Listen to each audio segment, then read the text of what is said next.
Welcome everyone to this new stream of just Gran Turismo 2 this time. No beating Gran Turismo 2 with a single car today. So you probably read the title, and yeah, today I'm gonna go for defeating the Gran Turismo 2 World Championship with this car, the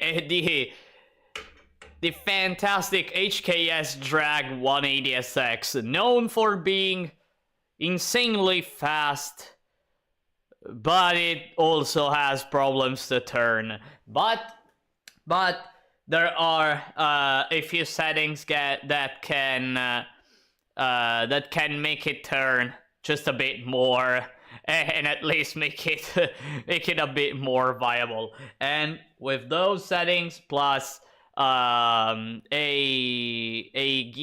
gearing method that I actually tested on the dragster, and well, it's kind of silly, but it works.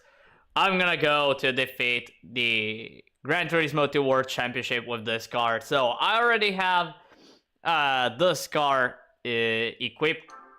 Yeah, well, I just did it once again, and let's go immediately. And after defeating the GTWC, I'm gonna also go for showcasing some cars, and also testing some of them to just to show to you all some cars that can do the beating Gran Turismo 2 with a single car challenge. And also I'm gonna go for testing a few more cars that they are really close to be able to do such challenge. In any case, let's move immediately on doing the Gran Turismo World Championship with the HKS. Hi guys, hi Ray, welcome to the stream. So let's go with the usual placing super soft tires, because like the car, when you obtain the car, it just has normal tires. So I wrote down the setting that I found that it got inspired by a setup that they shared to me, and I picked some parts of this setting and modified some of them to make it even more viable. So the setting is spring rate to 9. As for the ride height, I'm gonna go for 100 and 100, the minimum on both parts. And then, just like I did with the Elise, kinda, the dampers will be 1-1 the rebound and 110 the bound. As for the camber, 0 and 2 degrees. This reduces a bit the acceleration, but who cares? I mean, we have a car that has 1,000 horsepower, so who cares for a little bit of less acceleration. As for the toe, minus 0.2 and minus 0.2, stabilizer 1 and 2. That's it. Plus the LSD, everything at 1 as always, and aerodynamics all the way to the maximum. As for the gears, as I said, I am gonna use a gearing method that technically it's really silly. It doesn't work for 99% of the cars. For this one, it makes the car slightly worse, but it will be really useful for. It is really useful for the HKS for actually turning just a bit more. And the thing is that it is similar to the gear trick, with the exception that after going at 5.500, instead of going on the auto setup at 1, I go to the maximum. And then, just like the gear trick, go toward toward the 3000, but in this case I'm gonna go for the minimum, so making literally, and this setup, exactly this setup, is the longest possible gear ratio that you can have on a car. And you're gonna see like something really interesting. So you know that like whenever you play the HKS Dragster, the first gear goes like it goes to red bar, right? Yeah. Watch this. Watch what happens now. Again, it is the longest possible. By the way, if there isn't... Ah, I see the GT1. Great. Actually, you know what? I'm gonna go without even starting. Yeah, it does this. It just does this. Again, I made the longest possible gears that you can have on any car. It is the setup that makes the longest gears possible. And of course, it doesn't work for almost any car. The HKS, it works kinda. It just helps at reducing the amount of time that the RPM stays at the maximum, and that's basically it. By the way, the suspension setup that I made makes the car in a way where that jumps. I have to avoid jumps, kinda. It actually isn't that much easy to use this car. It is. I noticed that like it's super important to release the throttle and let the car turn without accelerating, to actually turn a bit more.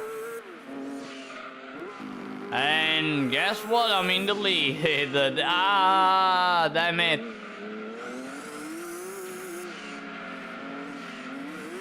Come on, Venturi, go away.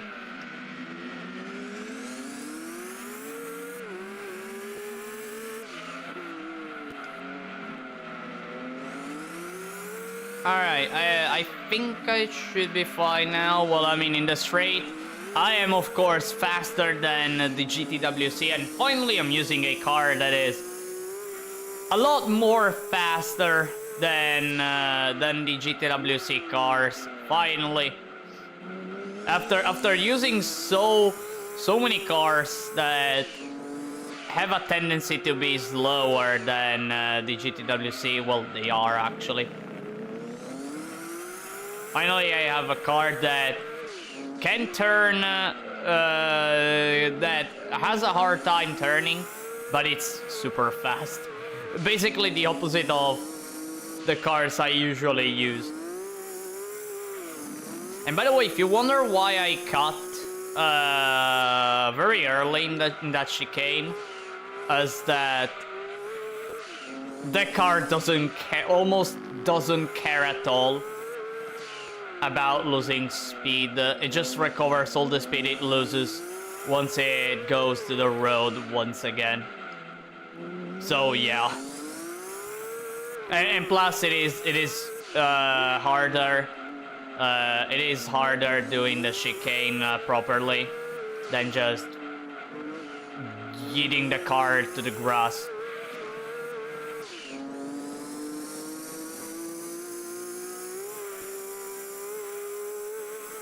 And yeah, I basically destroyed the opponents. I guess I completely destroyed the opponents. Of course, I don't have to make any stupid mistake. But yeah. Funny thing is that despite this car being fast, it actually does the same times that I typically do with. Ow, that was stupid. So I was saying, this car does times that I typically do with the cars that I previously used in my previous runs.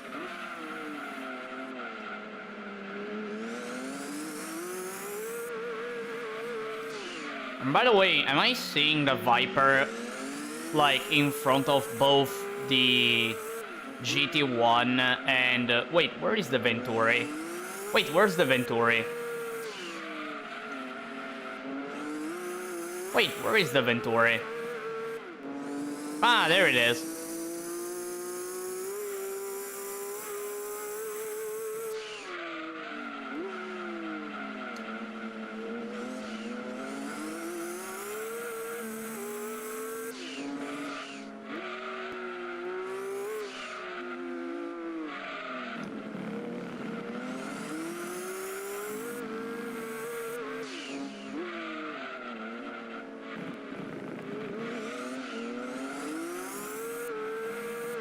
There you go. Now I just need to do another a good lap, if I am able to actually.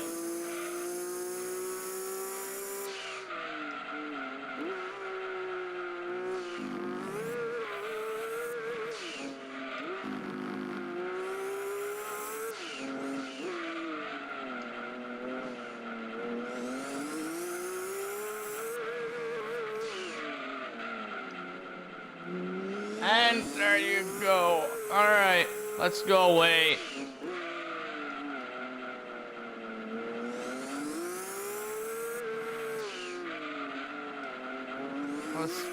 Oh wait, did it. It should be done.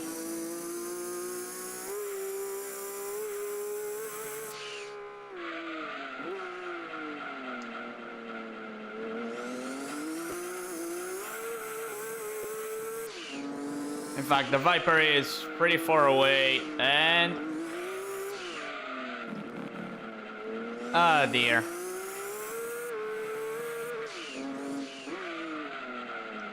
Dang, I always feel like I have to, like, press so much the arrow key to make this car turn. Dang, I already have my thumb that really hurts. I'm not kidding here. It already hurts. And first ah, sorry for the cough. Ah, dang. And first race already done. Time for the second race. Dang, once you you find how to make this car turn a bit and how it works. Like it is quite fun to race with. Like it is really fun to race with. Alright, next let's race at Laguna Seca. This will be actually pretty hard, as there are so many turns that where I have to be slow and quite a lot. Plus there is the corkscrew. I don't know how the car will handle in the cork. Knowing that it jumps, it will probably have a hard time in a cork. But we're gonna see.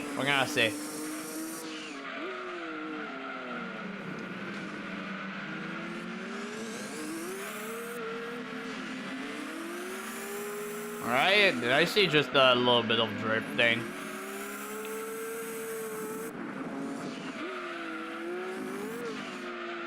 Ah, dear. I should have waited a bit more.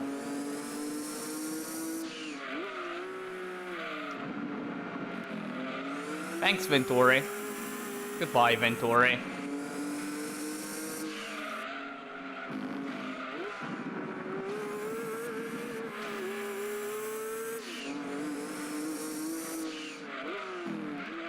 Yep, just like I thought.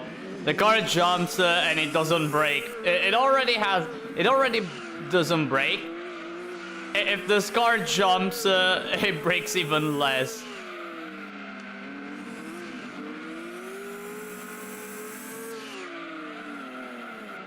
Dang, I have to brake so much.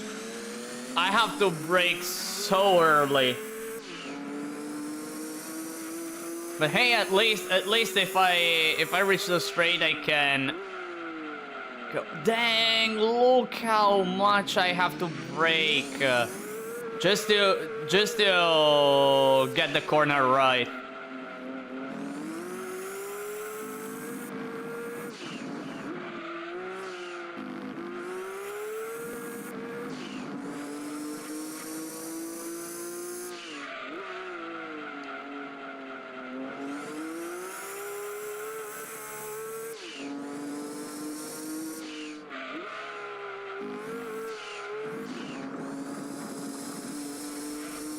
Like, I have to brake. I actually have to brake here. I'm not kidding. I actually have to brake right in that point to enter at the right speed. To enter in the cork at the right speed. But that turn, I don't think I can do it. Like I tend to do. Like I usually do. Hang. The race is not easy. Like, I have to brake right there, right? Man, look how early I have to brake. I'm still doing the turn pretty badly.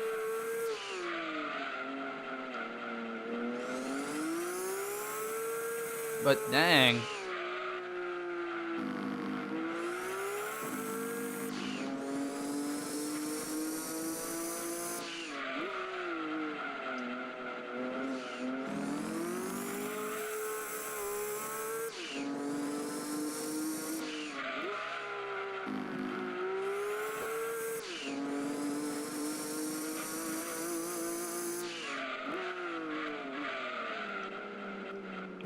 Could have braked late. I could have braked later, actually.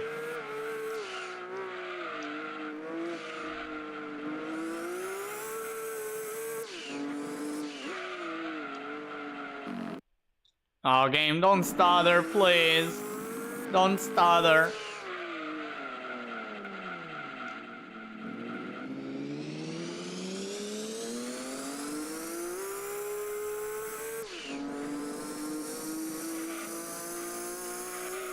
And it seems that the opponents are still behind me.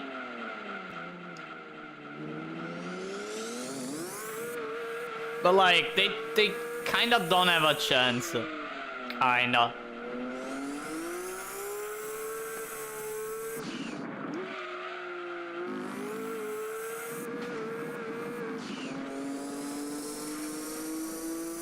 This car is just too fast. This car is just too fast. For the GTWC.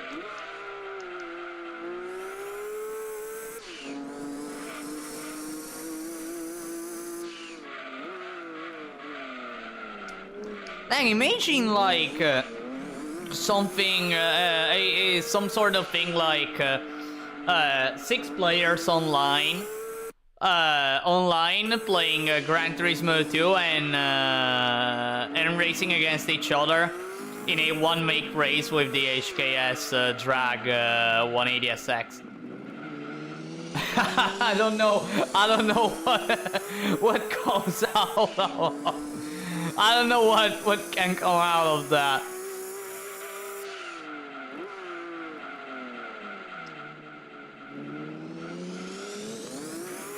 But it would be really funny to see, honestly. Honestly, it would be really funny to see. Like six players, all of them with the HKS, and trying to win the race in an online match.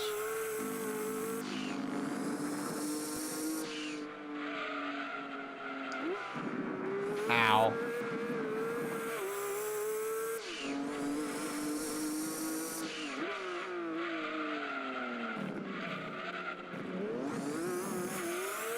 And there you go, I guess that even Laguna Seca is done. I guess that even Laguna Seca is done. There's one more turn. And look at that. Another win. The opponents weren't that far. I mean, they're 3 seconds. Almost 4 seconds away. Almost 4 seconds away, dang. And the GT1 is still 4th place. Dang, wow. The Venturi is actually killing the other opponents. Both the Venturi and the Viper.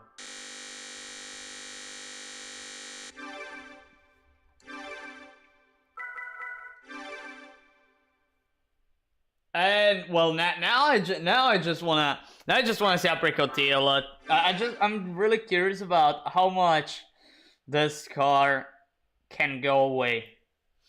I'm just curious to see how much this car can go away from the opponents. I mean, the AI already isn't good. The AI already isn't good in this track. Consider that. Second, it is a track where I can go fast. A lot fast.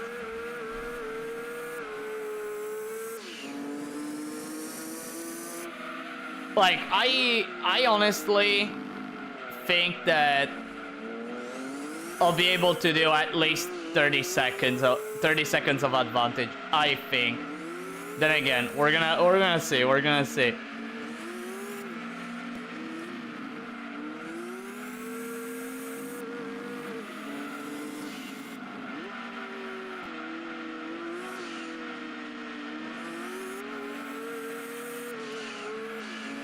Thanks, Soldi.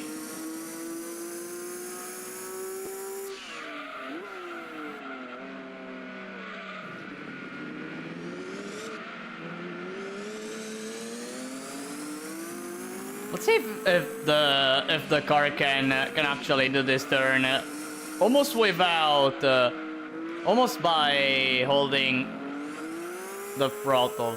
Wow, almost.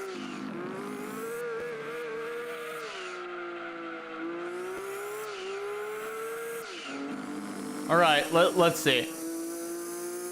Let's see the speed. 200, 300, 340. Ah, damn it. Ah, damn it. I have to brake so early. I'm actually doing a pretty bad time.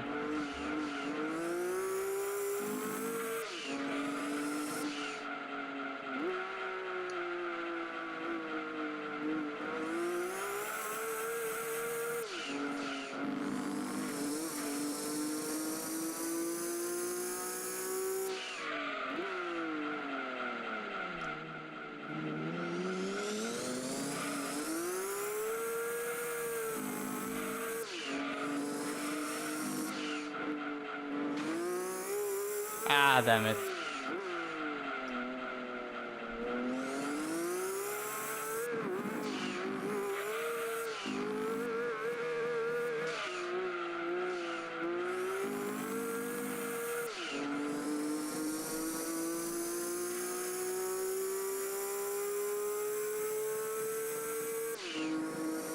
Like, I actually have to break that, right?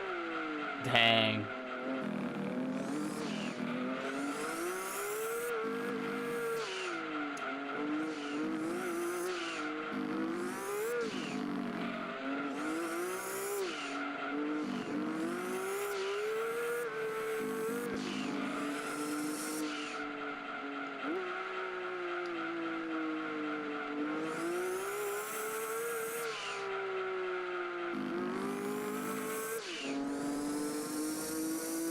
The opponents are just too slow.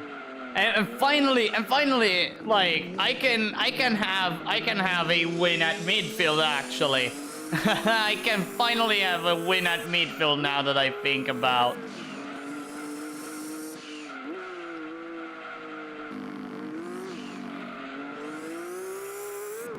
After so many times that I lost that midfield, finally I'm gonna have a win. Like really. Finally I have a car that is faster than them and can completely obliterate the shit out of them.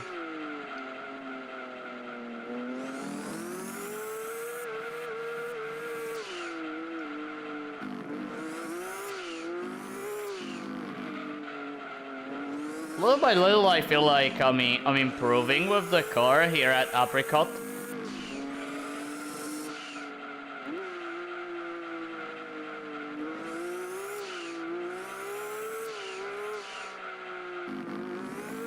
But sometimes I just mess up with some turns.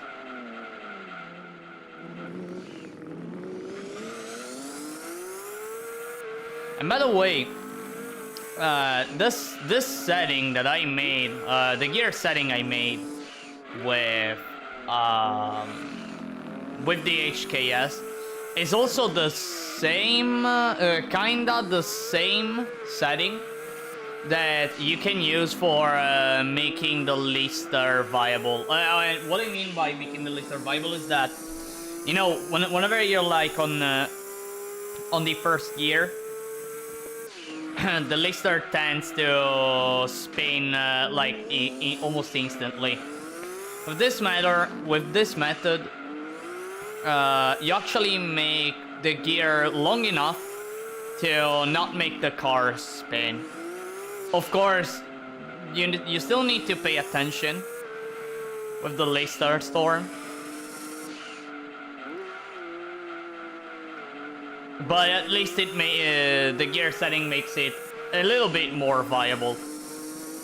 And again, it's just similar to the gear trick, this method, only that instead of going for auto setup 1, you go for auto setup at maximum. Just that. It is relatively easy. And there you go. Even here at Apricot Hill, I completely destroyed the opponents. I just want to see by how much. And by the way, 113.7. I think I could have done better. Well, of course, but only 7 seconds. Dang, and here I was talking about 30 seconds. Only 7 seconds. Oh well. So the Toyota GT1 in 4th place. It's so weird to see the GT1 not being in 2nd place. It really is so weird. Alright, I guess it is time for a race where I have to play kind of well as... Well, I can wall ride, actually. I can wall ride. And I think that wall riding is actually faster than just doing the turn the right way. I think. Because like this car actually accelerates a lot, despite having the longest possible gear setup. Like this car still accelerates a lot.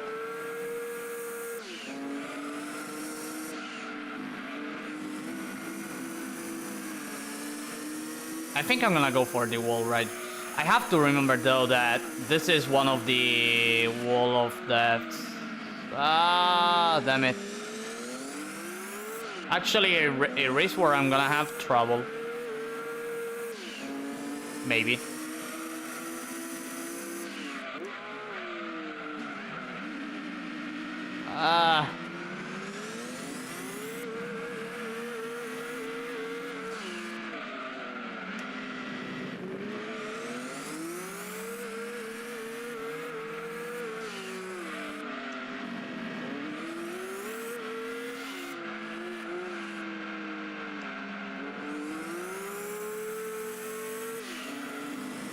Okay. Look how close I'm getting. Dang.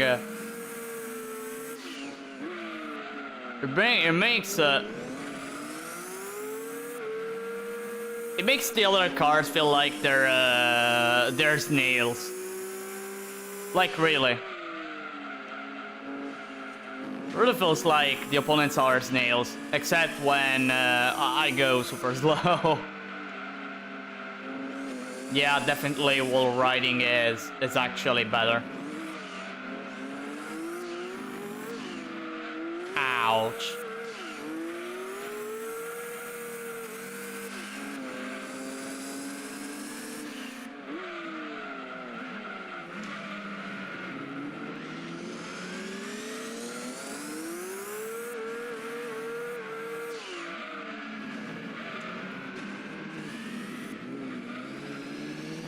I see.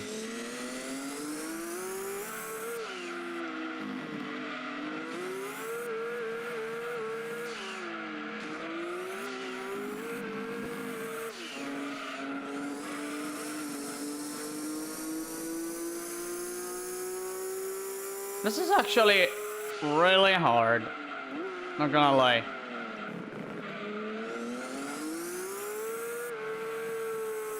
Like always, Rome being Rome.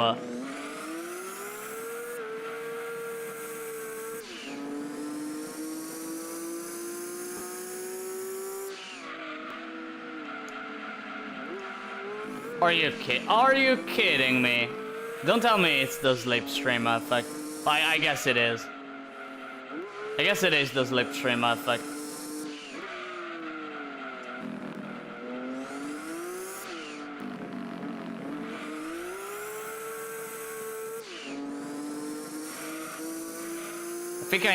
I think I really need to wall ride.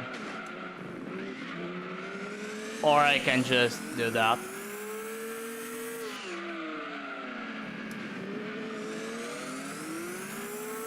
Or I can just use the opponent's as cushions.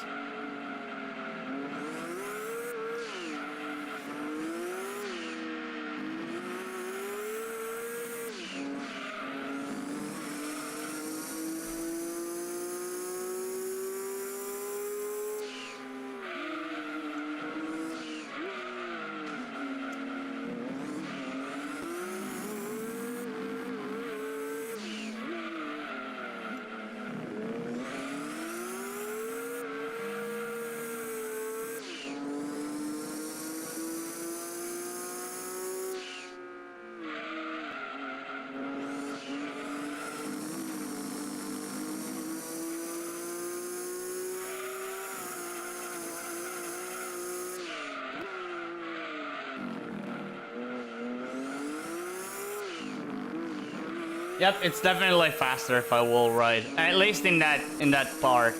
At least in that part. Dang, how much I need to brake. How much early I need to brake in order to do that turn well.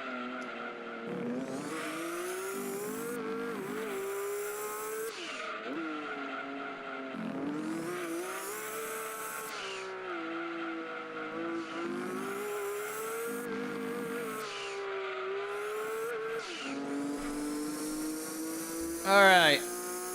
Guess it's almost done. I just need to do one more lap. Okay. Just one more lap. And even Rome will be really over, dang.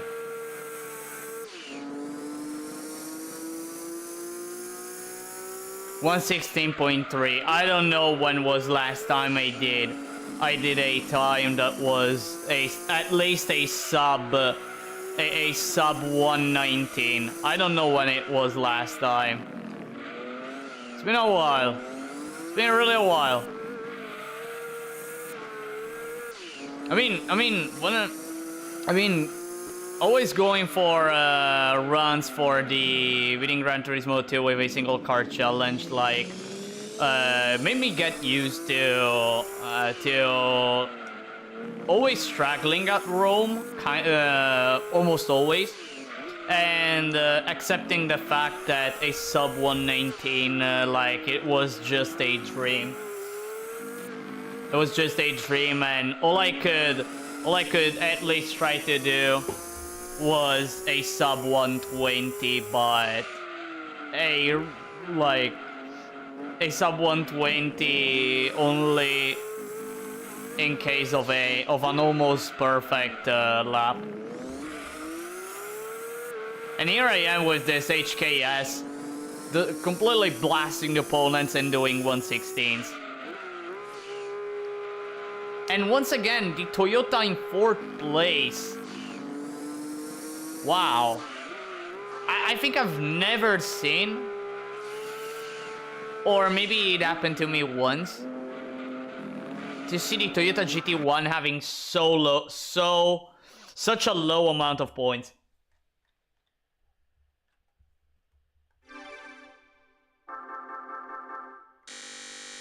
And and by the way, I already got the championship, and finally this time for the final race, that is midfield, where finally I can unleash the beast that is the HKS Drag, especially in this straight right at the end, where I don't know what will be the breaking point. But it will be so early that I'm probably gonna miss it, like the first time, even the second time probably. I'm gonna miss it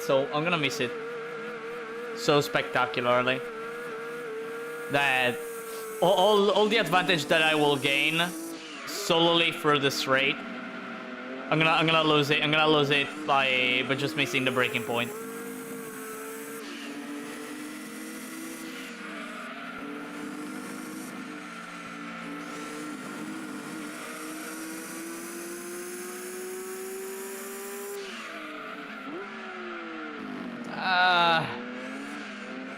It really is a struggle.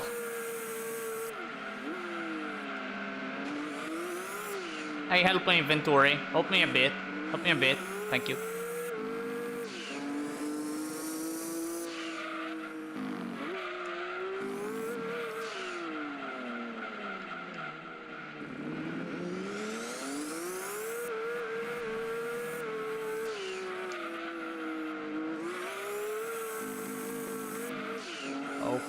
Okay, let's see. 340. I'm gonna try to break here. Wow, I got it first. I actually got it first try. Wow. Well, maybe I could have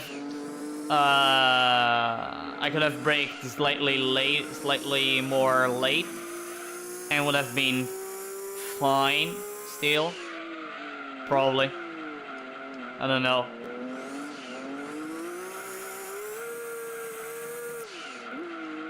Dang, guess I'm really learning. I'm learning day by day. I'm learning the breaking points. You know, I always kind of struggle when it comes to cars that are really powerful, that have a lot of horsepower. When it comes to racing with those cars, I really have trouble. When it comes to cars with low amount of horsepower, I feel like it is way easier to... like, it is way easier for me to... I missed the point. Shoot, I missed the point, and I'm spinning, kinda almost. I lost control.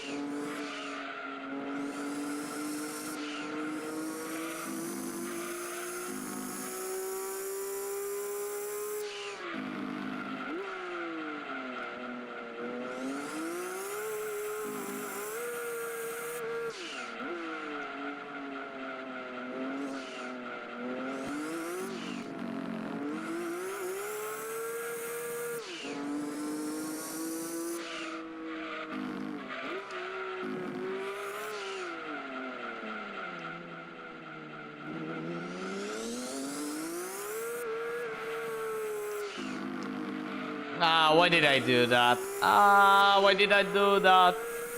I missed that turn. I completely missed that turn. Well, I lost a second over there.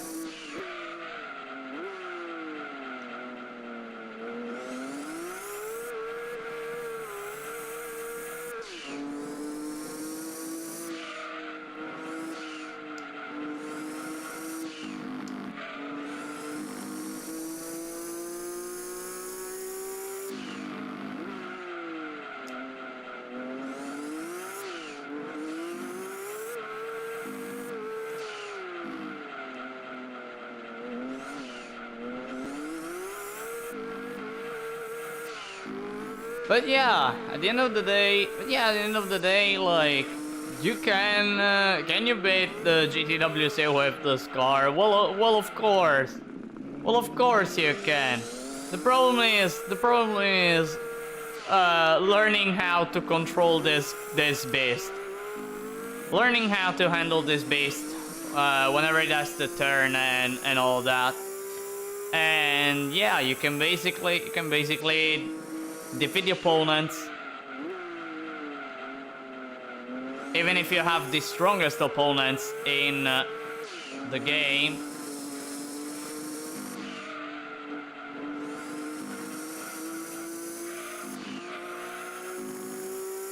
And I'm actually trying to do a best lap here. I think I have a big chance to actually do a best lap here, maybe.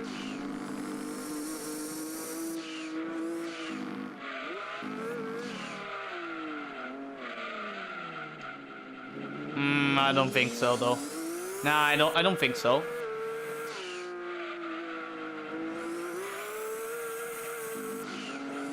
No, maybe yeah. 1:58, 59, 1 minute. 1 minute 3 seconds. Boom! Best lap, and finally the Toyota GT won second place at least once. And with that, this meme. This kind of meme event done with the GTWC with the HKS. Perfect win, a perfect championship. Look at that. And by the way, Toyota GT won 4th place. Wow. They were fighting for second place, and at the end of the day, the Viper won. The Viper won. Wow. Wow, it is incredible. Well, I mean, it is a car with 1,000 horsepower. It is the car that has the highest amount of horsepower. It's totally understandable that it's that strong. Although you need the right suspension setup. And that there you go, the golden shiny trophy. And right now I'm gonna go for, well, the other part. By the way, congratulations, you're the world champion. By the way, I'm gonna go for the second half of this stream, which will be showcasing and also testing some cars for the future seasons of beating Gran Turismo 2 with a single car. And some of them I placed them in the thumbnail, and probably you already guessed the cars from the silhouettes, which are I think are quite easy to spot, to guess, I think. But yeah, so I already bought the cars and fully tuned them, and there you go. Like, there are some of these cars, not all of them. Of course, the 22B cannot do the entire challenge single-handedly, but some of them. By the way, I won the GT1 race car, 98. Let me sell it. Nah, let me not sell it. some of them can go for the challenge. There aren't these are some cars, not all of them, and the ones that are still missing here, I'm gonna buy them, fully tune them, and try to find a setup that makes the car good, just to show you that that it can do the beating Gran Turismo 2 with a single car challenge. So, starting with the first car, the one being the FTO GPX, which, by the way, the FTO GPX, it is a used car. It is a used car in the Mitsubishi dealership, and I think you can get it pretty much anytime, if I remember correctly. Let me actually check. Let me actually check if there is the FTO actually right now, but I think so. There you go, the FTO GPX 94. As you can see, it costs 10,118, but I think there is a day where you can get this car with the initial credits. And actually, I'm gonna look pretty quickly at the used car cycle to just check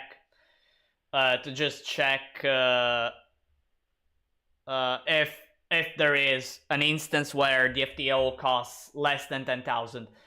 Just like the Nissan 200 SX Type X, which is actually a 180 SX Type X, that you can buy at day 30 with the initial credits. So let me check super quickly. Let me do a Control F, FTO GPXJ. Alright, so let me see if there is one, and it doesn't seem I can find one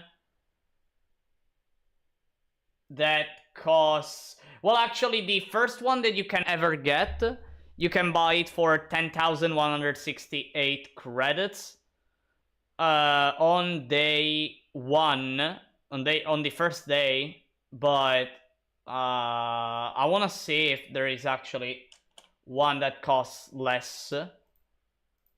No.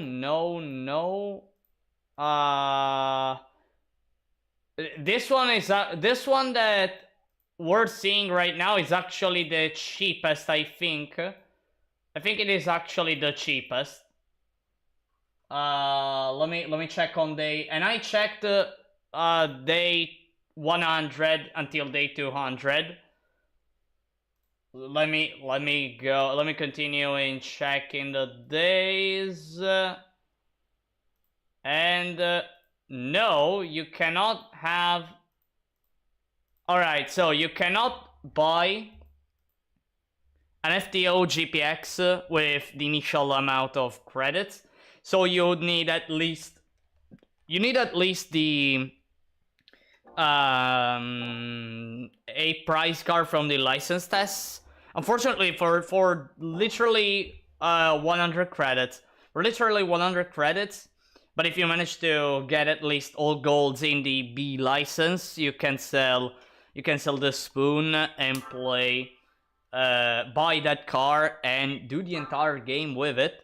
And I'm just gonna show you this car. I already made tests with it, and it already has all the upgrades, and I also made the setup for the suspension setup and the gear setup, specifically made for Special Stage R5, because Special Stage R5 is the truck I actually use for testing cars.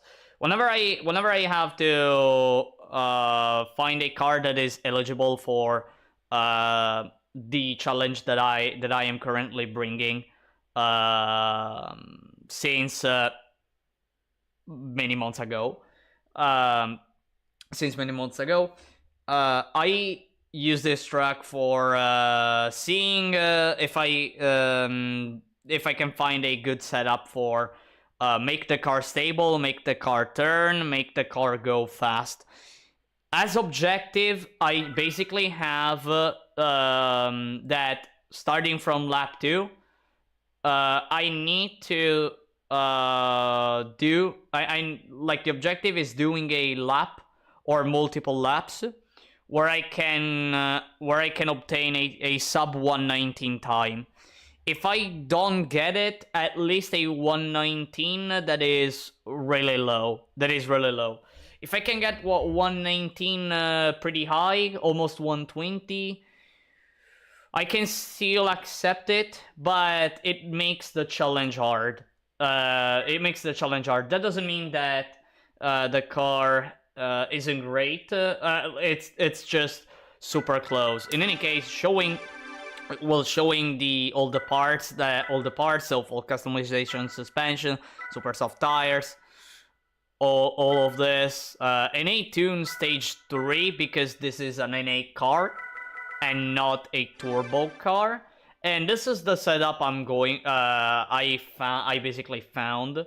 It's pretty standard. I mean, double 7.7 spring rate, 155 ride height, the usual one that I do for to any car, with the exception of the HKS, because I really needed that car to turn.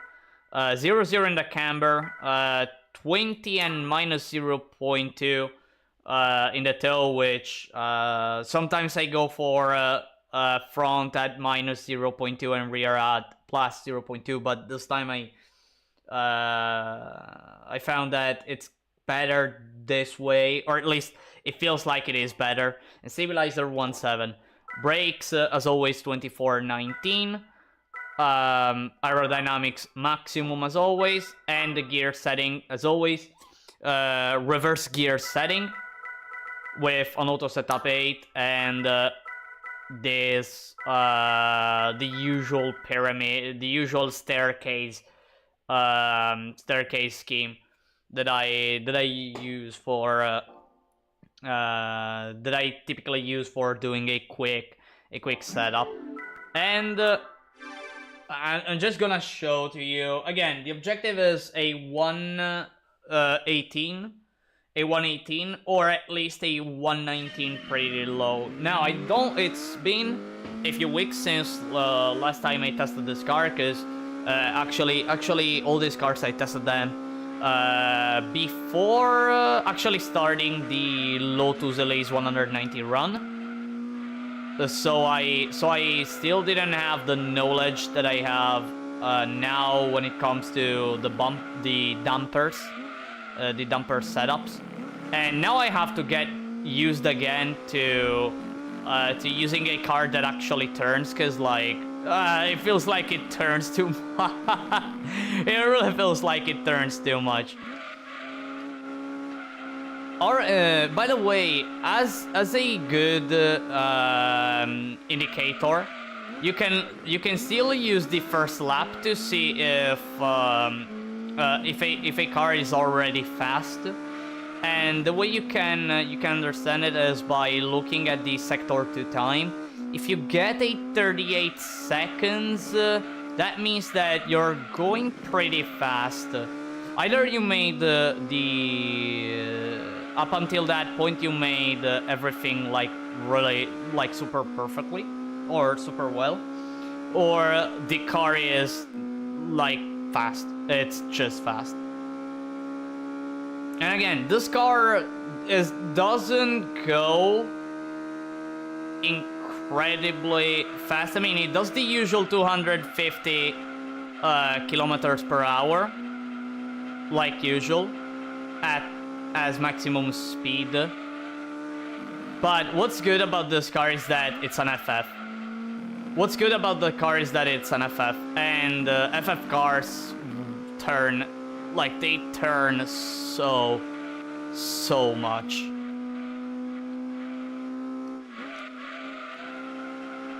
30.2 on sector 2, starting from lap 2 is a really good time. If you can get a 29 second, a sub 30 second, so like a 29.9 or 29.8, it's already that great. That means that you're already faster than the GTWC in that portion of the track.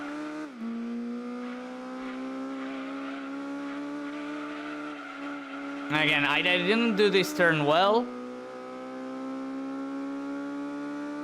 but we're gonna see probably a 119 here, just a guess. Probably we're gonna see a 119.6.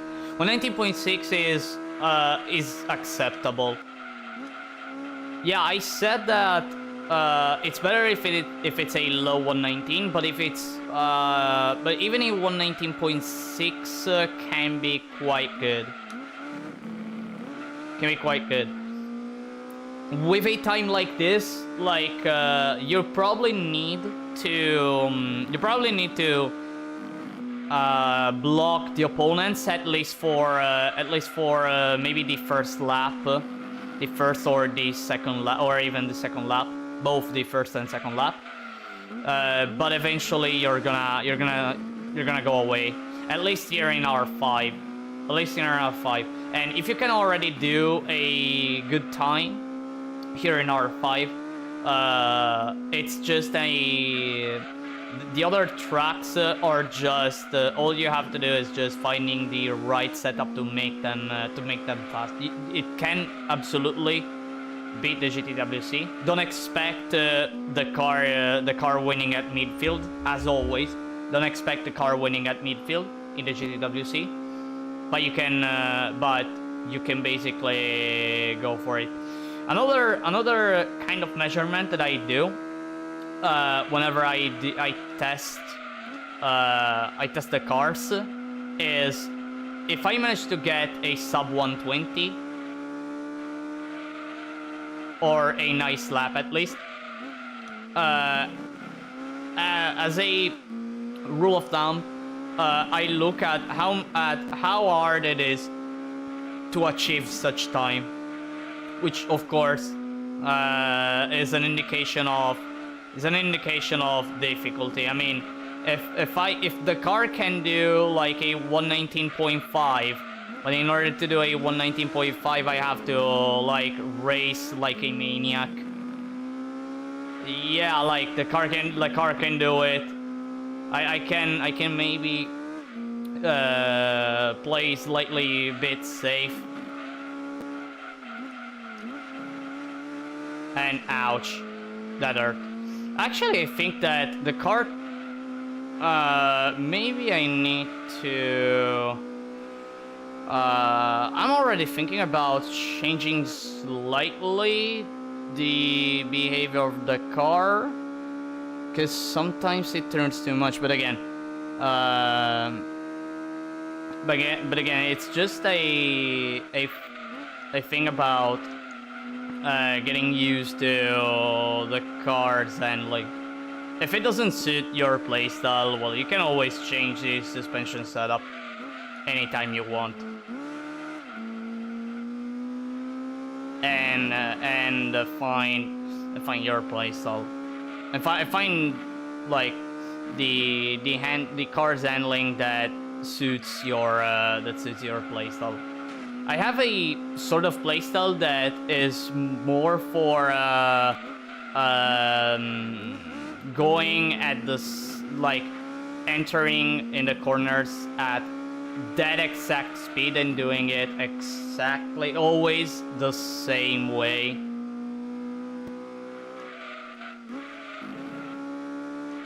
And I prefer a playstyle where the car has a lot of grip. Who wouldn't want that, of course, right? And yeah, as you can see, like I made a 119.6 on the second lap, but I'm doing like right now I made a 120.003, which can okay. It's okay. You're gonna struggle a bit in R5, but as long as that 120, you do it when you're first, it's actually fine. It is actually fine. Ah, I did this turn badly. Shoot.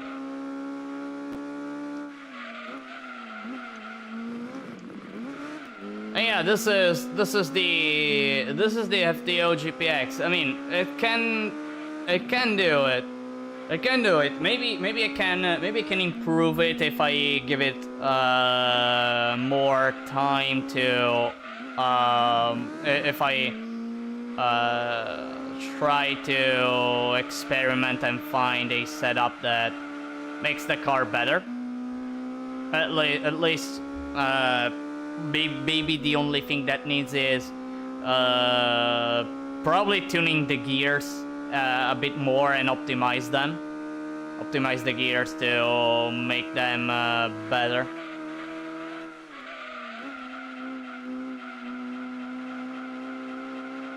But yeah, actually, let me try to go for another 119 if I manage to.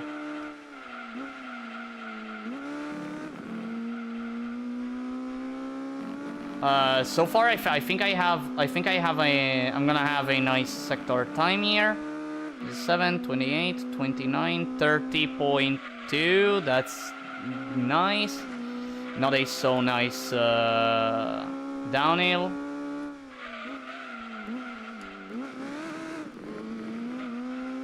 That turn, I think I can do it at a faster speed. I think, yeah.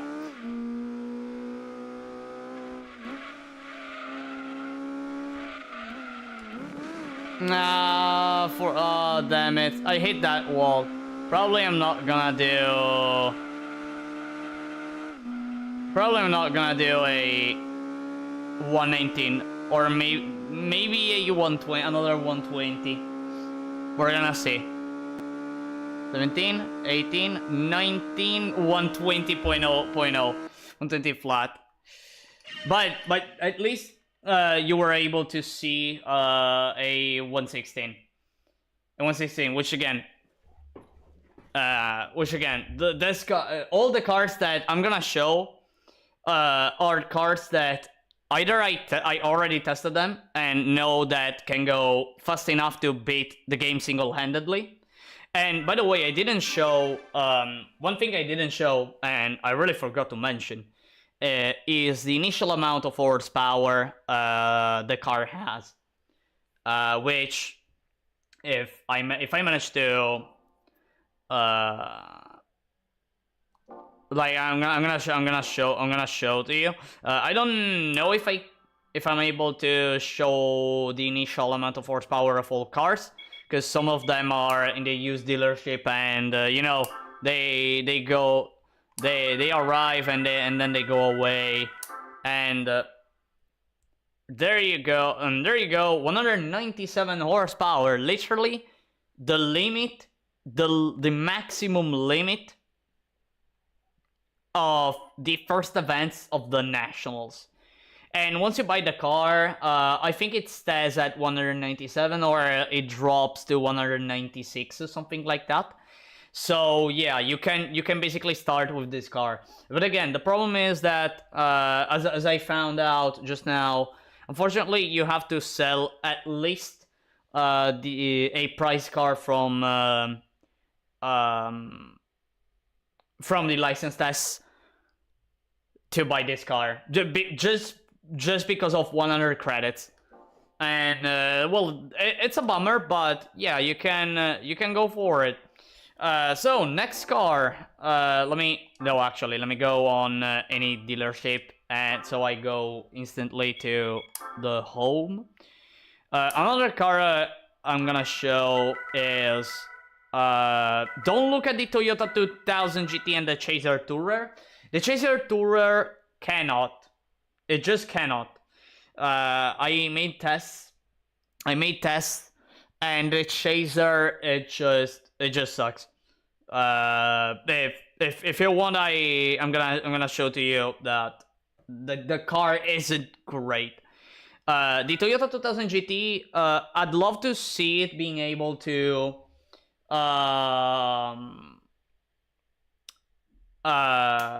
oh dear.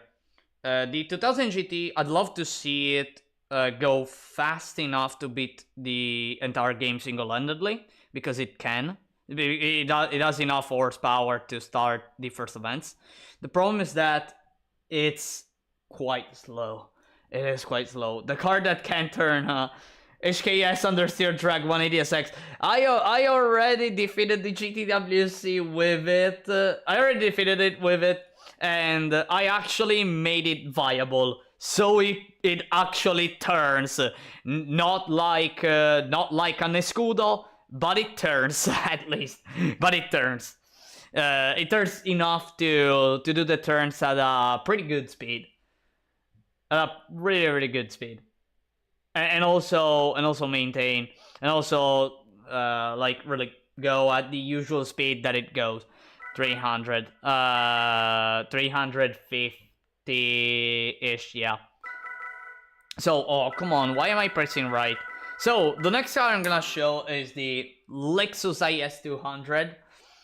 That at first I thought, nah, this car cannot do it because it's heavy. It's kinda heavy, right? Turns out that I was wrong. Turns out that I was so wrong. And actually, this is a car that you can buy that is brand new. You don't find it in the used dealership. And the problem is, well, as always, the price, because it's a new car. And I'm gonna show the price. And also the initial amount of horsepower that the car has. Let me see the Lexus IS 200. There it is. So 38,460 credits. You can buy this car that has only 152 horsepower initially, and it's pretty heavy. When I first looked at this car, I thought it's heavy. It's heavy. It can't possibly do it. But then I tested the car. And I'm just gonna show that the car can actually reach nice lap times. Sorry, at R5. And again, if a car already is already able to do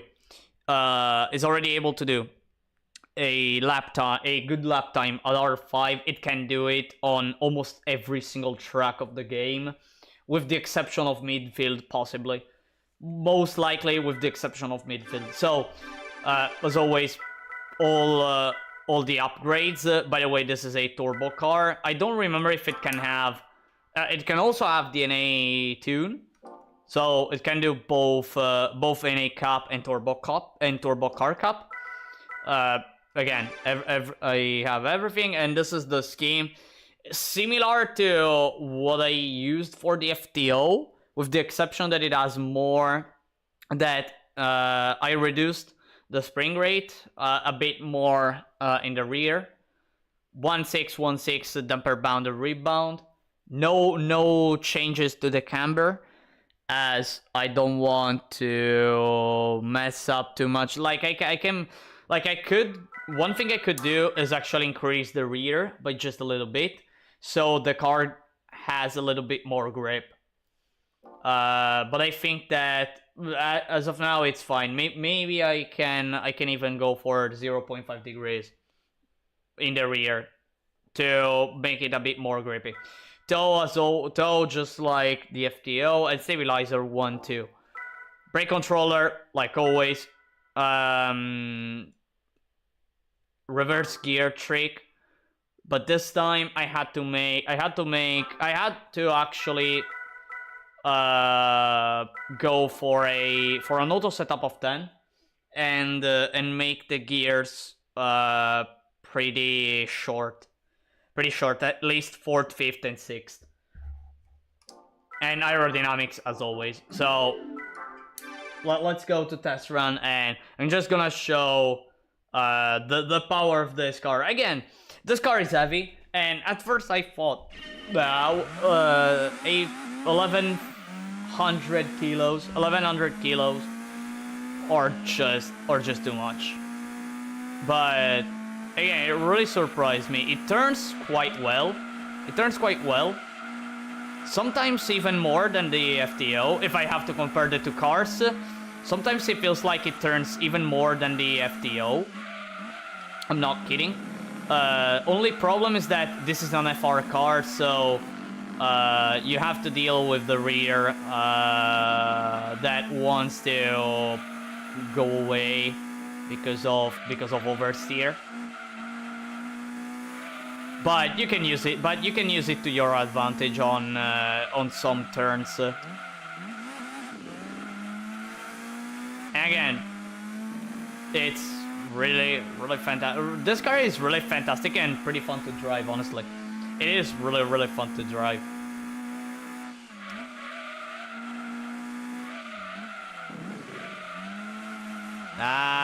Except when I don't manage to control the car. Except when I don't manage to do that.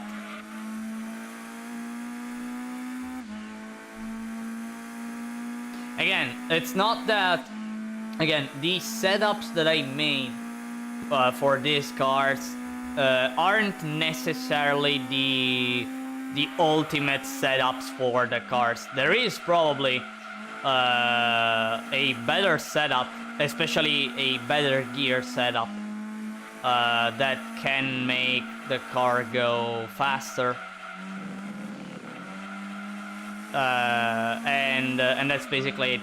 But already with a setup like the one I did, given that you do the turns without hitting walls, without losing speed, you know, like a real driver on a real race. You can go really fast and do fast times.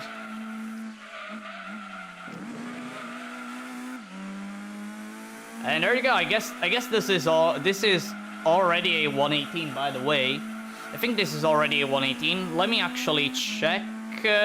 This is actually close to a 118. Probably it's a 119.3. And I was wrong, as I did a 118.3. Like, you see, this car is an absolute beast. This car is an absolute beast. Like, 118.3, it just means that if you do it, if you go for the race, for the Gran Turismo All-Stars race, and you manage to do on every lap, on lap 2, 3, 4, and 5, like this lap time, you're basically going to win the race, maybe with minimum with 7 seconds of advantage. Minimum. Which is it should be something like that. And that's a lot. That's really a lot. Like, seriously. This car can go really fast, but again, you need to play well, as always. At the end of the day, like, the trucks are always the same. Like, I played too much this game as of now, and like, I'm so used to do well, I have my own way to do the turns. Maybe it's not the best, the most optimized way to do them.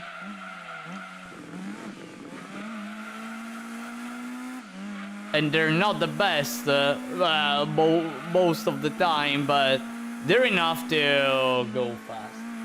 They're really enough to go fast and do good times. I mean the AI is not perfect. Luckily, it's not perfect, so it doesn't go for laps, for insane laps. Plus actually the AI will limits the power of some cars. And by the way, I did a kind of shitty lap, and I still managed to get a 119.7. To just show how this car, you can basically play not in a perfect way and still be able to win the GTWC with it. And again, in order to buy this car, I think you need both the copper head and the spoon in order to buy this car, plus with the addition, of course, of the 10,000 initial credits. I actually have to recheck how many credits the spoon and the copperhead give to you, but it should be something like 37,000. Ouch, I wasn't looking at the screen. Something like 37,000 credits, if I recall correctly, which is well enough to buy this car, which costs 38,000, and you just add the initial 10,000 and you're good to go. You're good to go, and you have a pretty nice car. You really have a pretty nice car. Again, the Lexus IS 200, which I'm gonna bring in the future. In the future of beating Gran Turismo 2 with a single car. Again, as of now, I found a total of 20 cars that can do the challenge. I found 20 cars, and I already did a run with 7 of them, and I just showcased 2 of them. Some cars you probably are already aware that can do the entire game single-handedly if you in case you watched videos around YouTube about this kind of challenge. There's people who already showcase some cars that can do this challenge, but those ones are among the easy difficulty. Kinda. Well, one of them is the easiest car, and actually I'm gonna show the easiest car you can use for the single car challenge, which is in the Mazda dealership, and I hope it's here, because it's not, and there it is, the Mazda RX-7 GT Turbo 83. The Mazda RX-7 GT Turbo 83 is the easiest car. Like, if I have to rank the cars based on how easy it is to do this challenge, this is at the easiest level. Okay, it is the strongest car you can buy. It is also affordable with the initial 10,000 credits. And the only problem of this car is that you need to find a setup that makes the car stable. You need to find a setup that makes the car stable, because it tends to oversteer a lot. This car tends to oversteer a lot if you don't have a nice suspension setup. As for the gear setup, I suggest you to go for the usual gear trick, as the reverse gear trick doesn't work for this car. Just because while I always say that the reverse gear trick is a method that gives you that gives the car more acceleration, okay, when comparing it to the gear trick. The problem is that the Mazda RX-7 GT Turbo and cars that have similar stats to the RX-7 GT Turbo. That is like the Escudo. Okay. Don't need that extra. Do not need that extra acceleration, and in fact, it makes the car worse. So like having more acceleration makes the car worse. It's kind of crazy. The problem is that it goes on it stays on low gears. It stays on the red bar for more time, and that is where you lose time.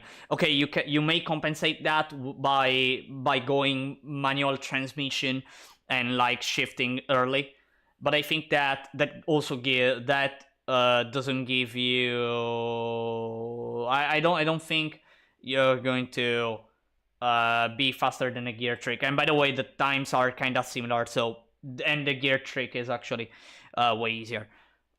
In this case, it is way easier to set up a gear trick on this car than a reverse gear trick on this car. Trust me. I made so many tests. I made so many tests.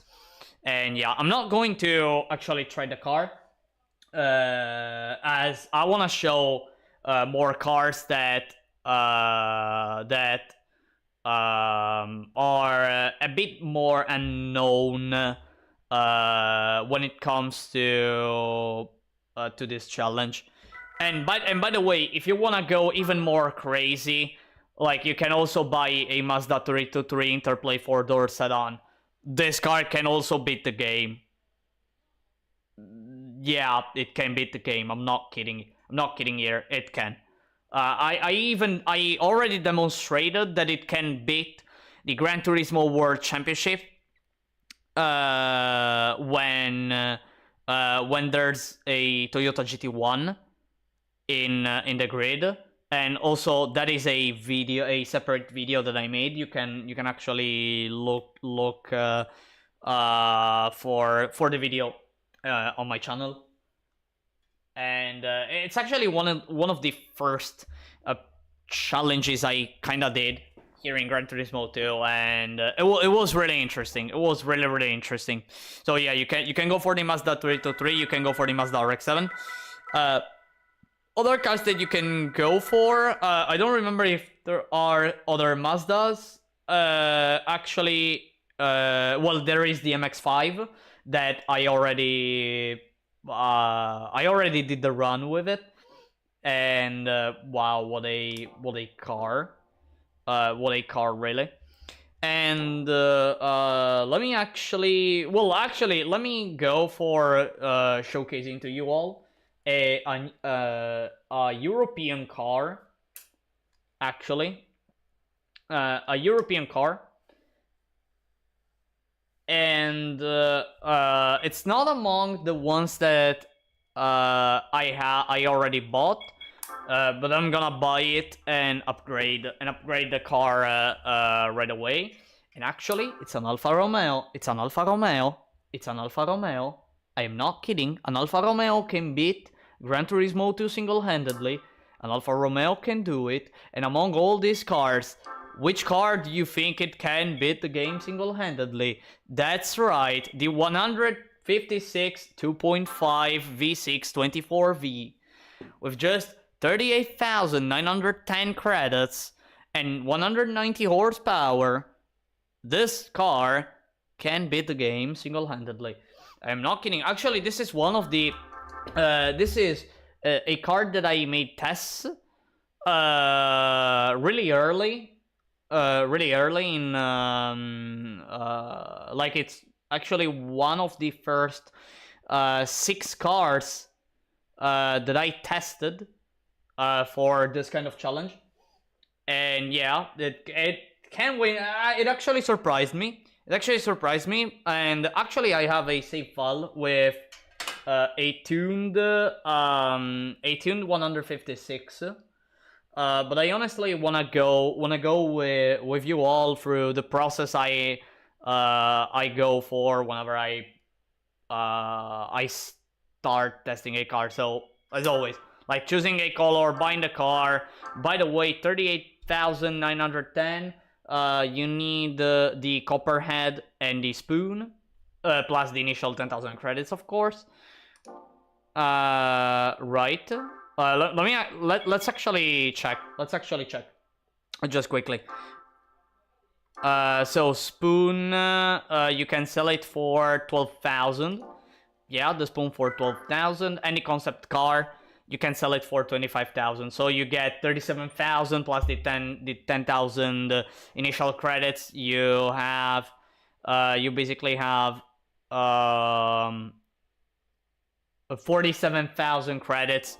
So with those 47,000 credits, you can buy almost quite a lot of cars, right? You can buy quite a lot of cars. You cannot buy the Elise. For that one, you need at least the IC license, all gold, to get the Mitsubishi 3000 GT,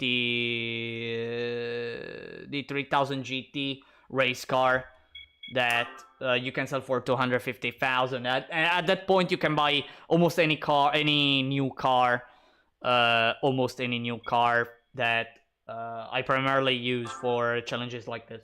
I don't think there is any car that costs more than 100,000. I think there is not.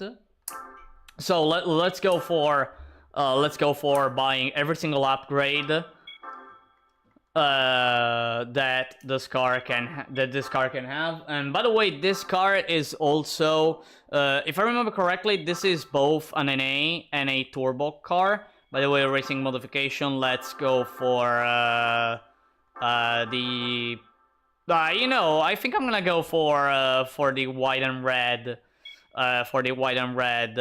Livery, just like the Formula One cars. The Formula One cars that are racing in the Alfa Romeos that are racing in Formula One. Are they still racing the Alfa Romeos or not? I don't remember. I remember that a few years ago there were the Alfa Romeos in the F1, and yeah. So, but by the way, this part is just buying everything, usual stuff, right? Little note, whenever you're thinking about upgrading a car, know that typically you need a total of 200,000 credits in order to fully tune a car. I already bought the triple clutch, right? Yeah. You need 200,000 credits to fully upgrade a car, without considering the initial amount of credits you needed to buy the car. So like the price can basically skyrocket.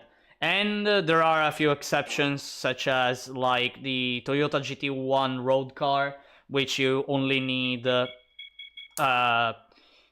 80,000 credits to fully tune the car, because, well, you're already spending 1 million credits to buy the car, and then you just have to spend 80,000 more to get the final upgrade. By the way, if I remember correctly, it's an NA car, so I'm gonna buy the NA stage 3. Yeah, it is an NA car. And I don't think there is a chance to that it has a turbo upgrade. We're gonna check. We're gonna check again. Again, it's one of the very first cars that I used for that I tested. And now that I have more knowledge, I can probably find a better way to make the car as fast as I remember, or even faster. Well, again, I still have the save state with the setup I made. So if I need to check what I did previously, I can go for that one. And by the way, let me check if the car can have, actually it can have the turbo kit. So it has both turbo and NA. so it can do both events. But well, for DNA Cup, I think for DNA Cup actually I think that all it needs is either a stage 1 NA, and that's pretty much about it, or even stock HP. I think I'm not that sure, but I think stock HP is fine as long as you have all the upgrades that increase the acceleration and the grip of the car. I think I bought everything, so we're gonna go like always in the special event section, go on the last page and start the Gran Turismo All-Stars event at Special Stage R5. And if you wonder why I go for the Gran Turismo All-Stars, is that, well, you know, sometimes like when I try a car, maybe I want to also race. So I have the idea of racing against the Gran Turismo All-Stars cars and possibly defeat them. So now the process of modifying the suspension setting, the gear setting, and everything. Brake controller is always the same. I never change it. Downforce always the same. I never change it unless we're talking about the Lotus Elise. So the suspension. All right. So the car is an FF. So I do, of course, I do the setup based on the drivetrain of the car. All right, so it's an FF. So because it's an FF, what I did back then, I typically went for doing like something like this. Let me remember: 10-1, 10-1. Right height, it's always the same. By the way, the camber at 0. Let me go just for that one, yeah. And then like something like this. Maybe just go for I don't know, stuff like that, right? Like back in the day, I always went for something like that. Now that I have a bit more knowledge, or at least I was able to see more setups, and now that I understand a bit more some values and how to modify them. I'm not perfect, so I can still do mistakes here and there, and that is why I do tests over tests. Is that all right? So the car is quite heavy, so it probably needs a spring rate that is a bit high. That is natural, but maybe I can still go for a more front than the rear. But maybe don't go for too much, or even go for an even spring rate and just find the right value to make the car turn well. Actually, I'm gonna try for a 10.5, 10.5. Let's see if that will work. The camber, again, I'm not gonna move it. The toe, I'm gonna go for this one. If I feel like I need to change it to 0.20 and minus 0.2, I'm gonna do that. Stabilizer, I don't... I think I need more rear. I think, but actually, let me try for a 2-3. It's kind of random, honestly, this modification, but I need to go... Sometimes I need to go a little bit random, and then and see how the car goes. As for the damper bound, I prefer going for more rear. I think I'm gonna go 1.5. If it's not good, I'm gonna change it. As for the gears, reverse, I'm gonna go for the reverse gear trick, as I basically fell in love with with the reverse gear trick. The gears are typically what I struggle at most of the time, as well. Doing a proper setup, a specific setup for every single truck isn't easy, considering that every car is different, so it needs its own setup and everything. I think it may be fine, but ultimately one has to go through testing. So we're gonna see if it works. We're gonna see if it works, and if it doesn't work, well, I can still go for modifying everything.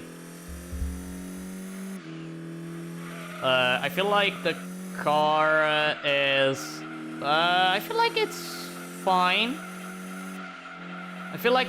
It can be better, honestly. I think it can be better.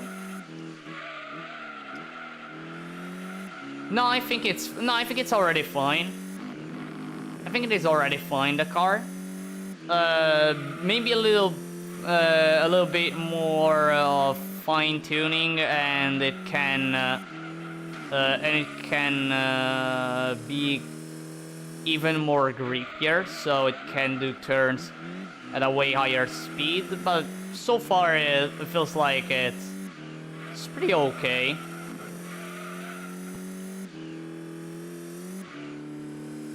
By the way, under a minute on Sector 3 in the first lap, that is massive. I didn't manage to do that series of turns well, and probably that will kill quite a lot the first lap. But ultimately, I just need the times starting from lap 2, because it's where I see more clearly. I see more clearly the lap times to actually determine if the car is good or not. But already the fact that on first lap I managed to do a 126 can already be a good indication. If it does a 129, 128. If it does it, no, actually, if it does a 129, the car may be able to win. May be able to do a 119. 128, still a 119. There might be a chance that you can do a 118. If you go lower, well, you're gonna go for way lower times. But I can see that I can do turns at a pretty high speed, and there you go, 118.4, and I didn't play well. And honestly, really, I didn't play well. I guarantee you, I didn't play well, and the car can definitely turn way better than this.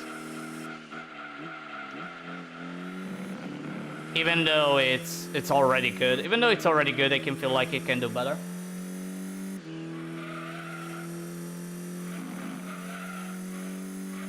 But yeah, already again, sub 30 seconds on Sector 2, so the car is really good.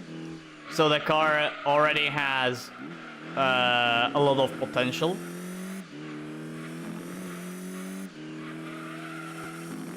The car turns quite a lot. The car turns quite a lot, so I have to. Sometimes it turns quite a lot, so I have to adapt. Every single time I change car, adapting to each car sometimes isn't that easy. At least for me. It's not that easy.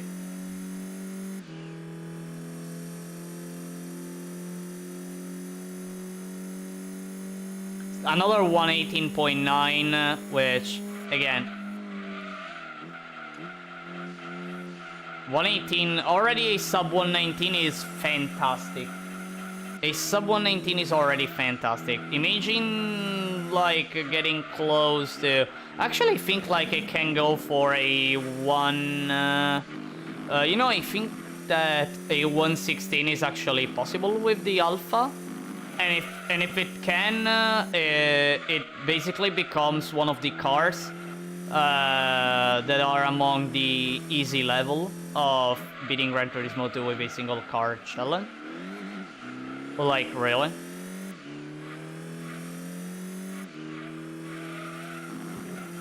And let me actually check the Sector 3 time. I managed to do a 51.7, which is great. Not a perfect way to do that turn, so I have to consider that when I'm gonna see the final result. Let me see. Nah, this is a 117, I think. This is a 117. 16? 17.5. 117.5, look at that. Look at that. The Alpha 156. It can completely destroy the GTWC. And actually, I'm not even going to change anything. I'm just gonna go for doing the race and just showing to you all how powerful it actually is having a car that can possibly do a 117 on a race like this one where the cars are fast. So I have to GT4 this. I hope they don't go for the mistake they typically do near the U-turn or the hairpin. I actually don't know. Is it a U-turn or a hairpin? I think it's a hairpin, right? Well, in any case, you got what I mean, right? You got the turn I mean, right? And okay, as always, you have to like overtake everyone, and that takes a while, especially in R5. It always takes a while. Okay, they didn't go for that mistake. I made the mistake of doing the turn pretty badly though. And there you go. In the first lap, I'm already this close to the GT40s. I'm not probably going to overtake them, I think. Oh no, just one of them. Just one of them. Not even okay. But next lap, I'm gonna completely, I'm gonna defeat them.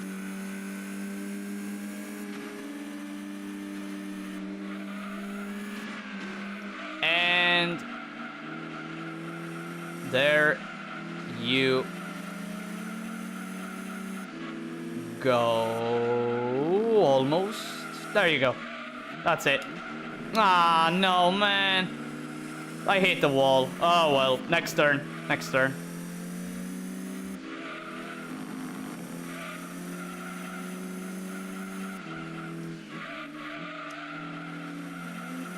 Again, if you want to have fun with a car, look no further than the Alpha 156 2.5 2.5 V. I don't remember the full name of the car. The 156 2.5. Again, it's a nice car. If you manage to set it well, or decently, you can go for this. I didn't do a nice lap. And by the way, look at the GT40s. Like, they're getting close, but they're kind of struggling at catching me. Or at least it takes more time for them than when I used the cars that were way slower than the Alpha.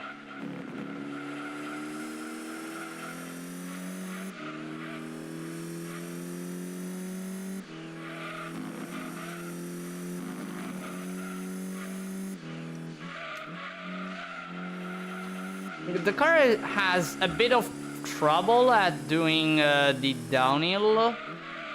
I typically have this issue with FF cars, honestly. I typically have this issue. And by the way, test scores, of course, is a joke with this car, as well. I demonstrated I can beat test scores with the at least 190. So and probably the Alpha 156 can do it. As always, the usual rules. Aerodynamics at minimum. Aerodynamics at minimum, because the aerodynamics kill a lot the acceleration of the car when it comes to reaching super high speeds, like 300 or something.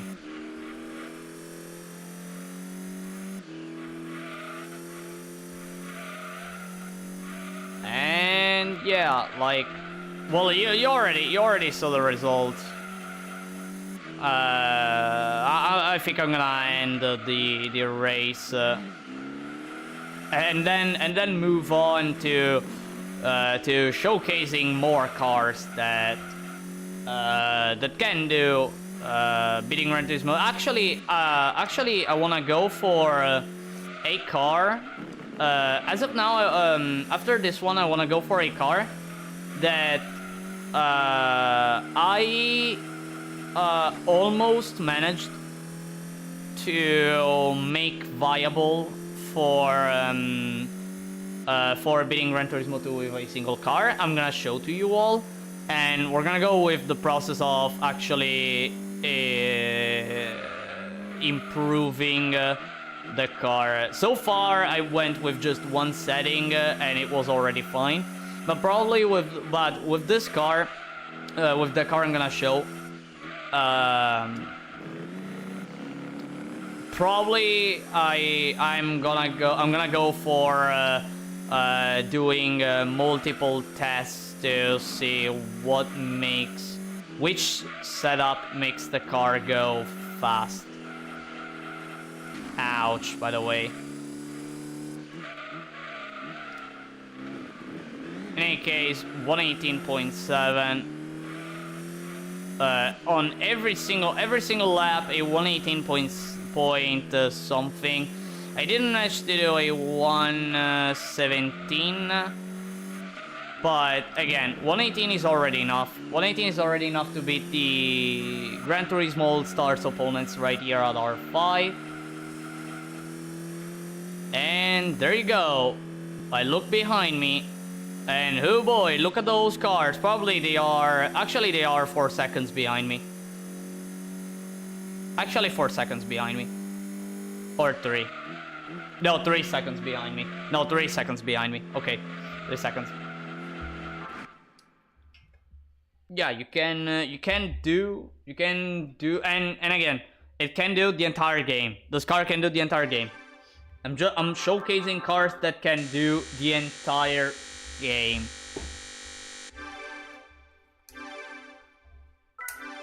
So, next car is another European car. And actually, it is one car that, if you have played Gran Turismo 2, you probably faced that car on some events, on some special events, and I'm gonna go for buying that car that is in West City Renault dealership, and the car in question is the Renault Laguna. It's the Renault Laguna V6. So remember when I talked about the Lexus IS 200 being too heavy? This is worse. This is similar but worse. And yeah, this car is really heavy. Again, 190 horsepower initially, so the early game will probably be quite easy with it. Again, 32,000 credits, so you need to sell. You need to sell at least the Copperhead, by the way, at least the Copperhead, or the concept car, if you prefer calling it that way. So you need only the all golds in the B license in order to get it. I'm gonna just buy it. I don't care about about the color associated with the car, as I'm gonna immediately make the car a race modified car. And actually, I don't remember if this car is a turbo or is a an innate car. I don't remember. But yeah, you probably know the Laguna because of the race modification. And yes, this is a car that you can face in the Super Touring Trophy. And actually, when I looked at the pool of cars that you can face in the Super Touring Car Cup, a lot of them can actually go for the entire game.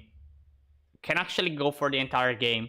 One of them being the Laguna, and again, I still have issues with it. I still have to tune it a bit more. But I'm really close to get the lap time I look for. That is at least a sub 119. If I don't manage to get it, something a bit more again is acceptable, although it makes things way harder. By the way, I know it's an FF, but no propeller shaft, okay? I always want to check whether a car has the propeller shaft or not. I know that FR cars have the propeller shaft, but I tend to always look at it. Alright, so buying every single upgrade like always. Let's buy port grinding, let's buy actually let me check about displacement. No, of course. NA tune, it can have the NA tune, it can reach 346 horsepower. Actually, let me check the turbo. It cannot have the turbo, so this is an NA car only. Okay, where did I go? No, where did I? Damn it! All right, let's go. Let's go back. Let's go back quickly to the leadership. All right. What was last thing I bought? The port grinding. I have to buy the NA tune. All right, 60. My goodness. Going from, by the way, going from 12,500 credits to 60. How much was it? 62,000 credits is insane. It's honestly insane. But again, you're getting an upgrade that makes the car fast. So yeah. Like, it's... And when I really think about it, it's... Like, the gap is quite big. Alright, let's buy the final thing, that is the muffler. And 380 horsepower. And the thing is, 380 horsepower, and it weighs a lot. Actually, I'm gonna show you how much the car weighs, and if I remember correctly, it's something around 1,200. It is something around 1,200. 1255 and only 380 horsepower. And I'm gonna show you. Oh, by the way, mine's R34 Skyline GTR. Let me sell it because I don't want to see cars that except the GT1. All right, so let's go to special stage R5, and I'm gonna showcase to you the car so far. Again, I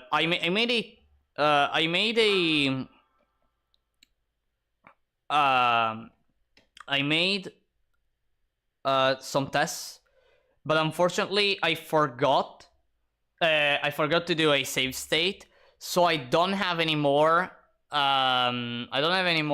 the setup that I made back then. So I will just go for what I feel like it will be fine. Again, it's an FF car. Brakes are always the same. Downforce is always the same. Those things never change. The camber at 0 degrees. So, like always, stabilizer for now 1-1. Damper bound. I'm gonna just go with what I did with the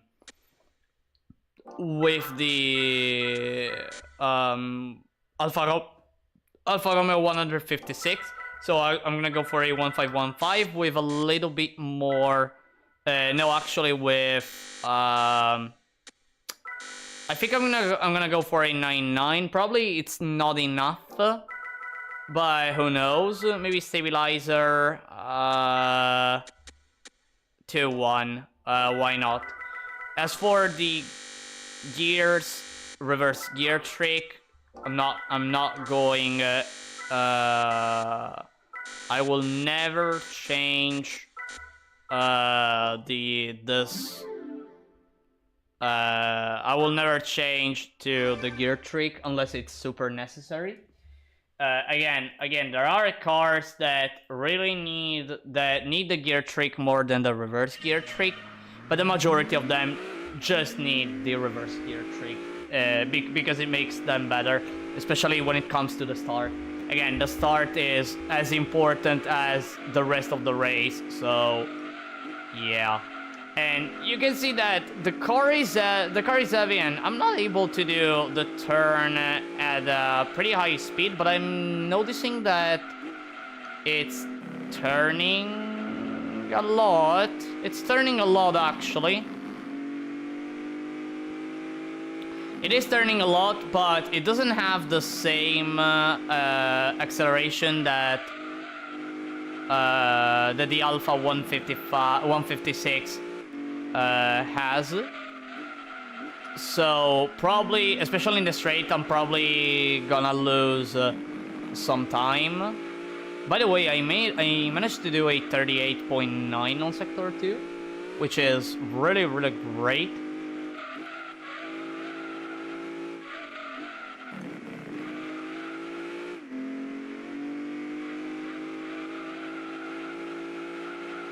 And it seems like that.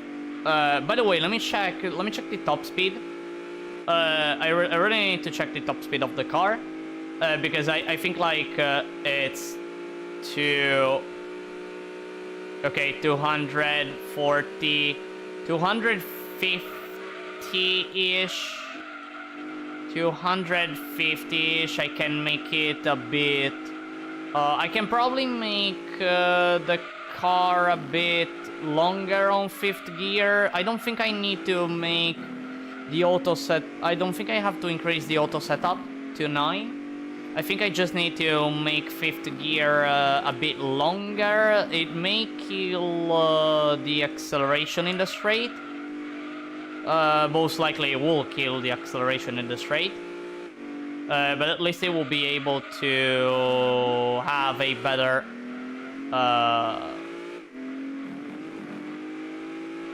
top speed, so it doesn't reach the maximum and start losing speed out of nowhere. Not a great turn. The car is turning a lot. Like a lot. It really doesn't feel like it has all that weight. And by the way, 120.8, yeah. 120.8 isn't good, of course. 120.8 isn't good. So I'm gonna go and again, I need to make fifth gear a bit longer. Maybe this will be enough. I think it will be enough. Yeah. As for the suspension, I think it's already okay, but maybe I'm gonna go for a 1414. Maybe 1414 will make the car probably will turn slightly less, I think. Probably slightly less. But yeah, maybe I'm gonna go. No, I'm not gonna change the camber yet. I'm gonna leave it as it is. I don't wanna kill the acceleration yet. It already struggles. You saw that it's not that fast in the straight. It really isn't.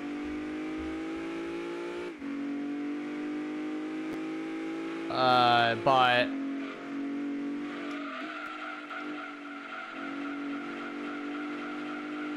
I can do this turn at 160 and the turn at 170. Actually, I think I just need to learn when I have to press the throttle and when I cannot, and that will be it. I think that will be it.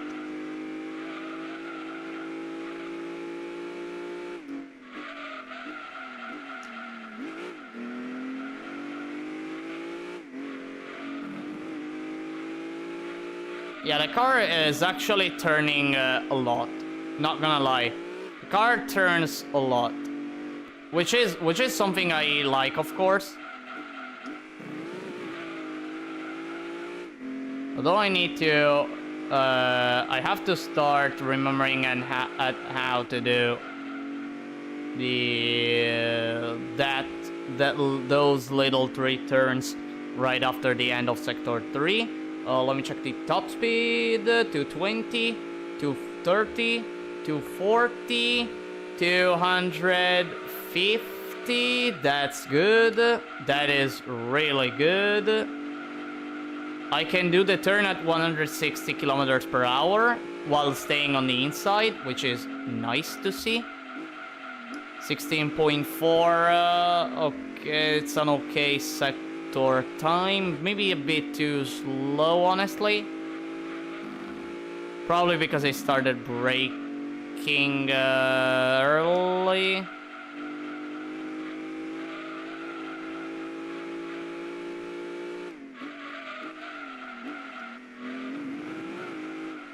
I messed up that turn.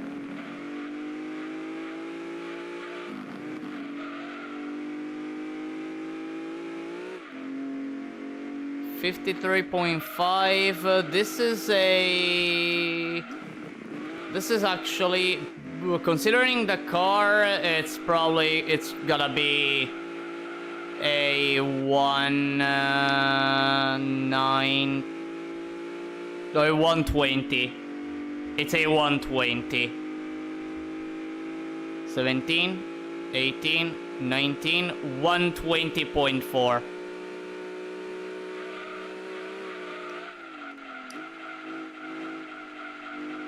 I need to find a method to make the car more grippy without making it lose too much speed. I think a way I can do it. Give me a moment, by the way. I think one way I can do this is through probably reducing the spring rate. Probably I just need to reduce the spring rate. Again, I'm gonna still go for an even front and rear. If I feel like I need some changes, I'm gonna do some changes. And you know what? I'm gonna place 0.5 in the front, 0.5 degrees in the front camber. Just to give it that little grip. Maybe that little grip is what I actually need. We're gonna see how it handles with the new spring rate and it's actually worse. I think it's actually worse. Yeah, it is worse. Wait, no, it is worse. All right, so I'm gonna increase the spring rate. So I had how much did I have? 10.5, 10.5, something like that. Let me try for a 14. Maybe even start going with a 1616 here. Actually, let me do this. All right, let's see. Let's see how the car behaves now. And again, this is the entire process that I typically do whenever I have to test a car for seeing if it can beat the game single-handedly. And it can take a while, honestly. Honestly, it can take quite a lot of time. It is pretty time-consuming. Not gonna lie, it's pretty time-consuming. But like, once I manage to find a setup that makes a car able to compete against the Gran Turismo World Champion opponents. It's honestly the best feeling in the world. It's honestly really the best feeling in the world.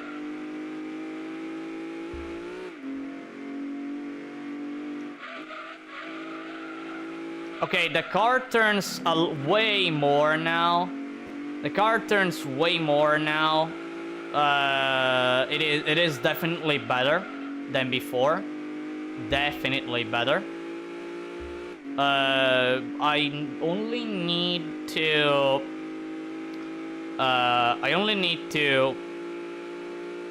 By the way, 127.8. It's already a fantastic time, a fantastic lap time for being a first lap. It's already fantastic. Yeah, it can absolutely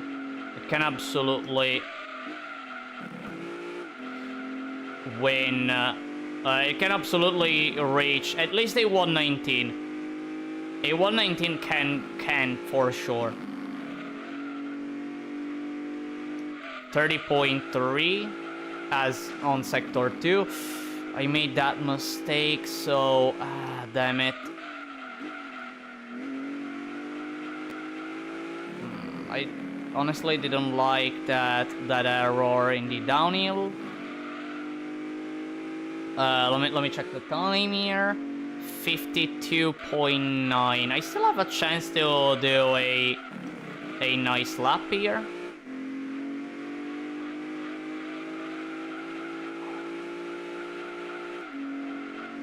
Has yep.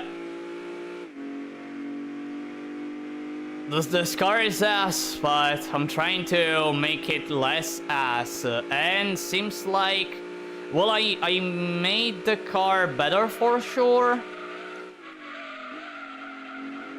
I managed to reach a sub 120 with the car, but again, I made that mistake in the downhill, so it can so if I do the same lap I did before, but without that mistake, maybe I can go for a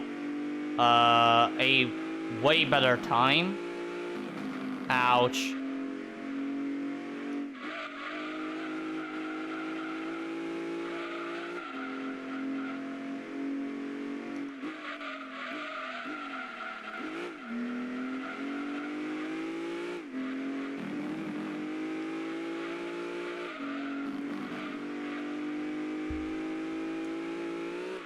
53.1. Okay, no, this will be another 119. Nah, fuck.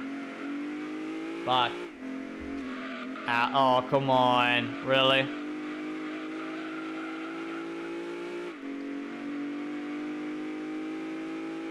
Alright. I have infinite laps to go. I have infinite laps to go, so...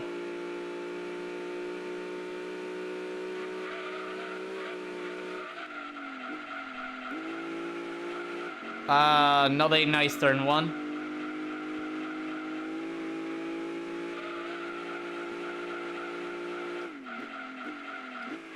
And in fact, a 16.7 on sector 1 is total shy.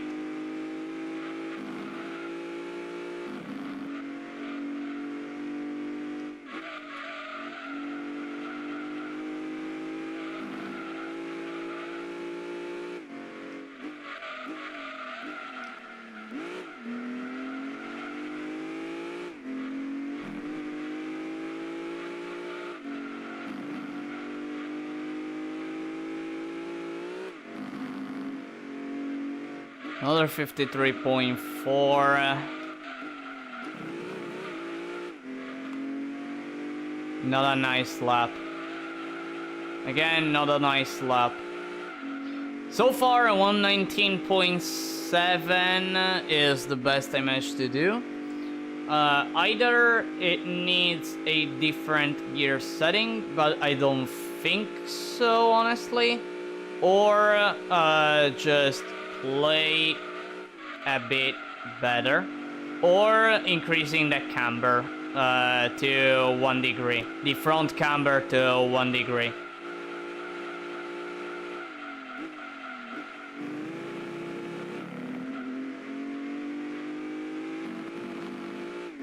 Or even modifying the spring rate to maybe make the rear, either the rear or the front slightly more than the other.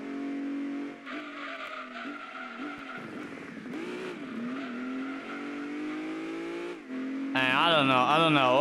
There are so many things that I'm thinking about changing, possibly changing, that may make the car turn come on.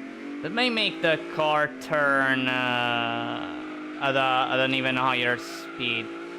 Like if I manage on turn 1 to do the turn pretty easily at 170 kilometers per hour, I can already if I manage to do a perfect turn, I can probably set a 15 seconds of sector time. A 15.9. I expect a 15.9. I don't expect anything lower.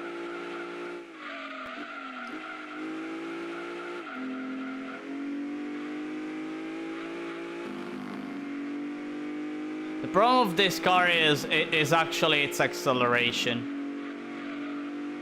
because it doesn't have acceleration. It really doesn't have.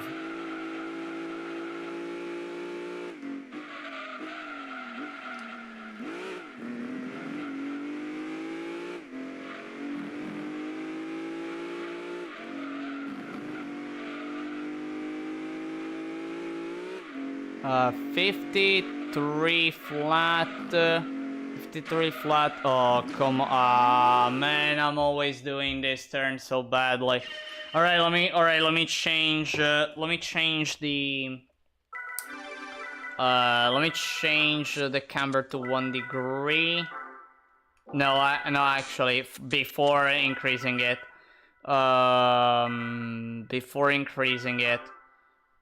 Let me try for more front than the rear. See how it goes. If it's not okay, I'm gonna go for the opposite. That is spring rate at 14, front spring rate at 14, rear at 16. and just see how it goes. Stabilizer, I think it's okay. The toe,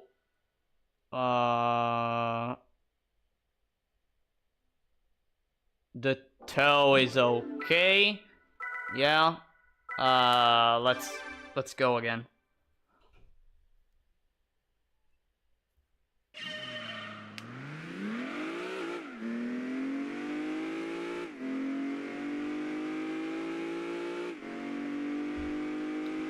Let's see the spring rate change, what brings to the table. And I see. Okay, no, it is no. It is okay, of course. It is under steering. It is under steering. Well figures. Well figures. Well figures, but I still wanted to try it. Alright, test run again.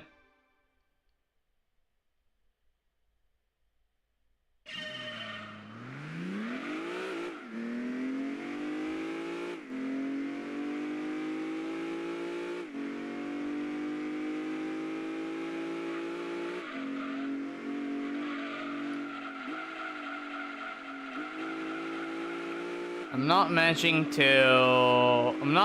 to turn well, or is it just an impression of, or is it just an impression?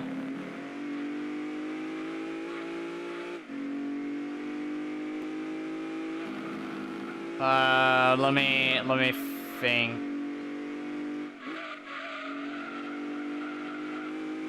The car can definitely turn quite a lot.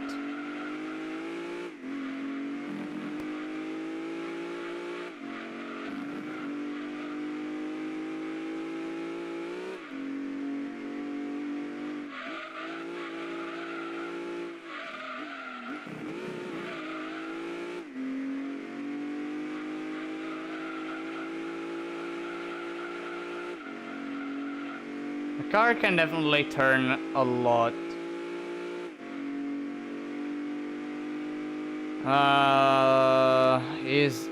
Does it make it better? We're gonna find out in a short bit, honestly. We're gonna find it out here, actually.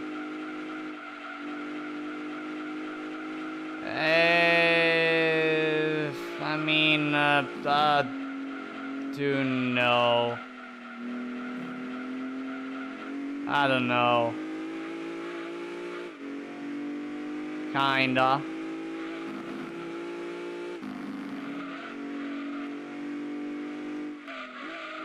Well, 30 point, ouch.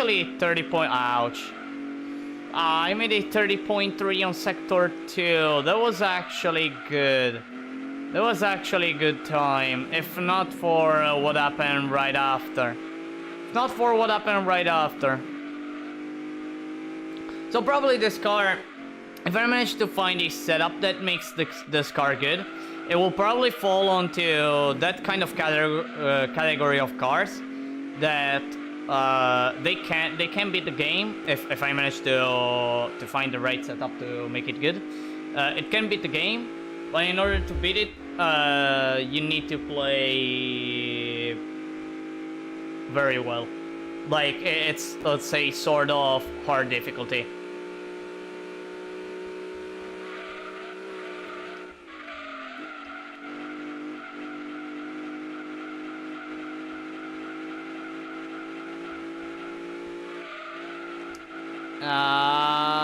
Damn it. Mistake after mistake. Dang.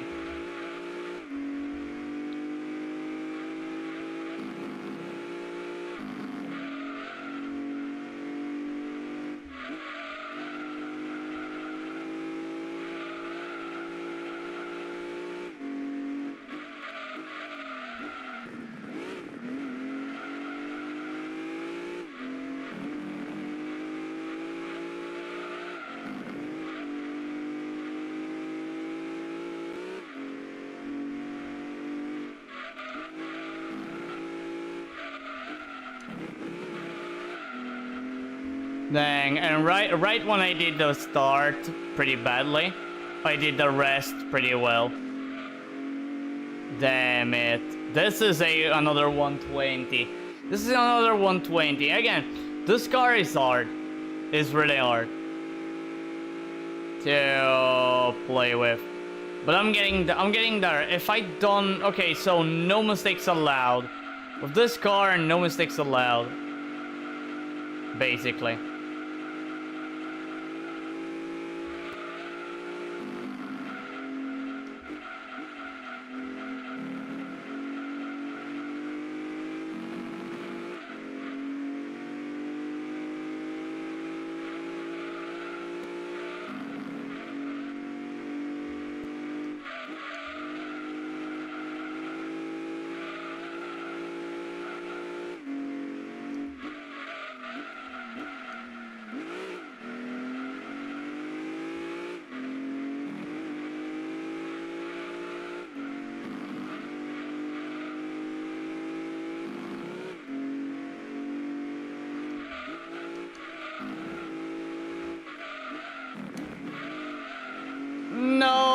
No, damn it. I was that close for doing an almost perfect lap. I was that close. I was that close to make an almost perfect lap. Damn it. I really want to see, given such a lap, what is the time I actually get. It will not be in this lap, probably, as 16.4. No, 16.4. Wait, 16.4. Not a great turn. Probably this is a 30.4, 30.5.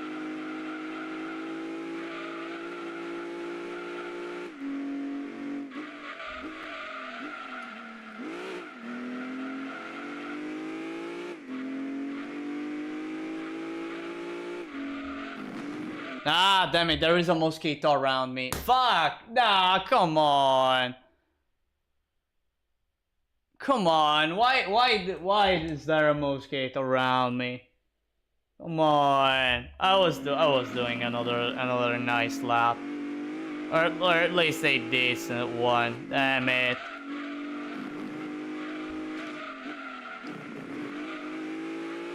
Ah, my goodness. I have to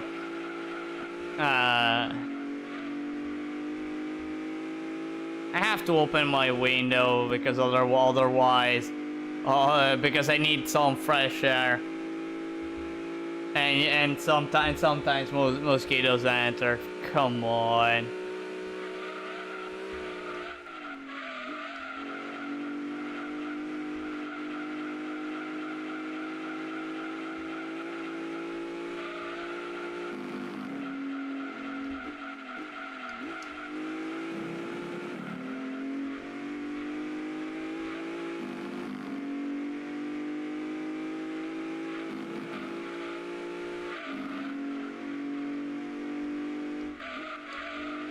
I hope it will not bother me right now, that freaking mosquito that is flying around me.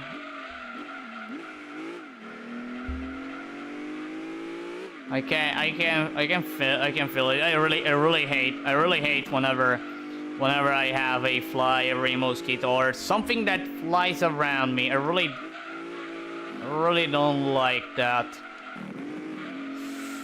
Okay. I still have a good lap. Let's check. 19, 110. This is a 119. This is a 119 for sure. But how much? 7, 8, 119.5. You see, but look at what I had to do in order to get a time like this. Of course, there is probably a better setup. This one, works, but it needs some adjustments. It needs some adjustments. It absolutely needs some adjustments. That's for sure. Starting from, I don't know. Actually, let me look at let me look once again at the suspension setup. What can I possibly change to make the car turn more? I can try to place the rebound to 1. Can try to go for that. Maybe it works. Maybe it will work. Maybe it doesn't work. Who knows? Who knows? Maybe I'm gonna try. I'm gonna try. Let's see. If it doesn't work, I'm gonna try some other damper settings. And again, when it comes to a car like this, that it's really close to get a possible win. This is the time I spent. Wait. Actually, it's turning. Oh wait, it turns. It turns more than before. So you're telling me that I can do this turn? No. I was on the verge of saying, so now I can do that turn at 170 kilometers per hour. No. No. I still need to go for. Well, actually, maybe I can just increase the rear bound. The rear bound to 10, and maybe that will make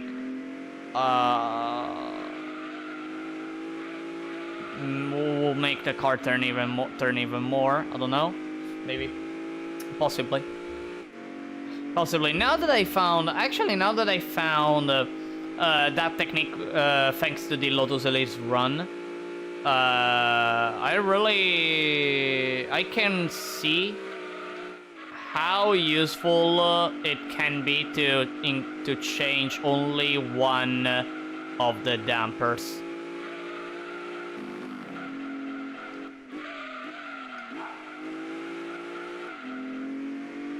Only the bound, typically. With the Elise, I changed the rebound, if I remember correctly, which made the car stable. But I guess it depends on the drivetrain in that case.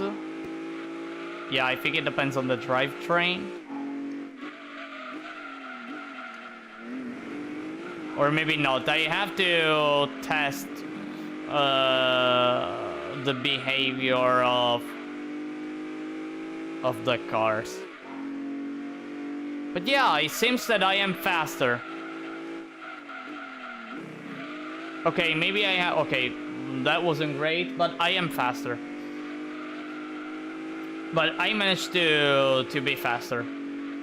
So yeah, instead of 119.5, maybe now I can do a 119 point something. Maybe 119.3.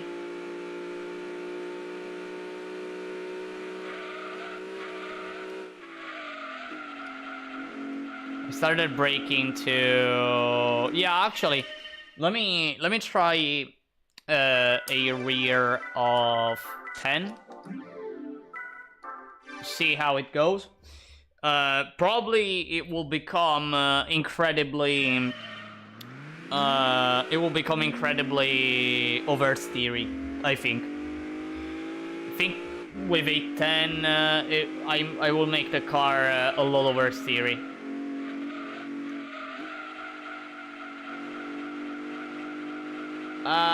No, actually the car now has trouble at turning. Has more trouble at turning. Or it's just an impression of me.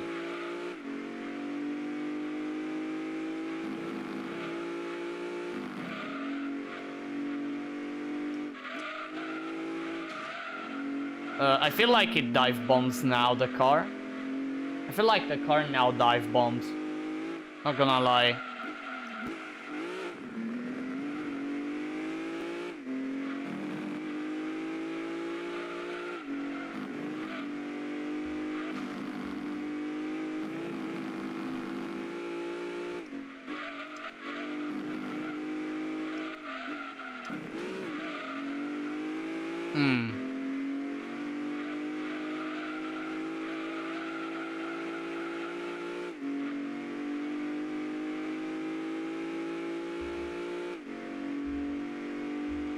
Maybe it's better.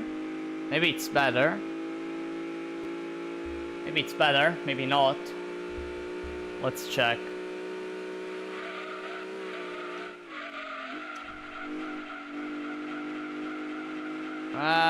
No. No, it's worse. It's actually worse. Okay, it's actually worse. So, if I increase too much, it's not good. 6 was fine. 6 was fine, so let me try with a 4. Let me try with a 4. See how it goes. In case I notice that it's not great, I'm gonna go back to 6. I'm gonna go back to 6 and go with that.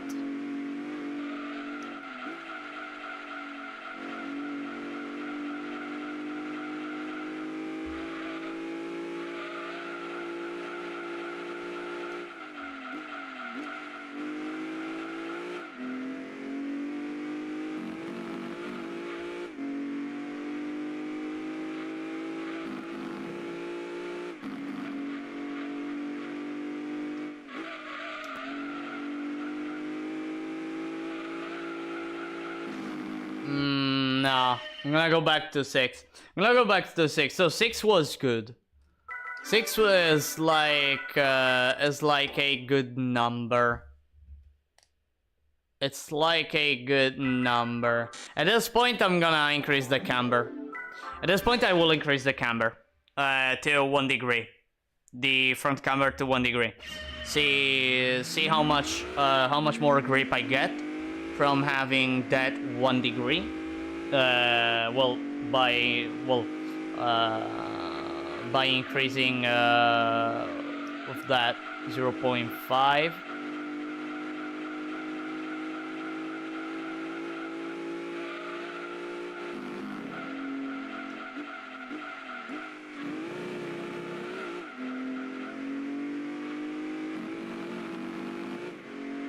This will kill slightly the acceleration of the car.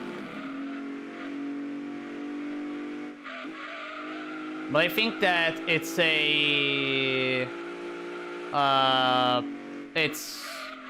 something I will be fine with. Yeah, I think I'll be fine with it. As I noticed, I managed to do the downhill at the speed I'd love to do it. Okay, too wide here. No problem, I guess.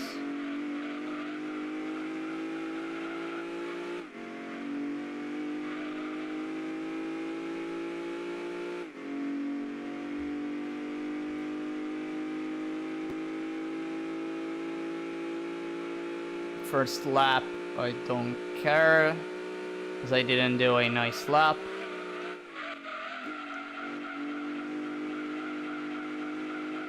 $160 and I'm on the inside, going slightly on the outside. Made this turn badly. I have to take that into account.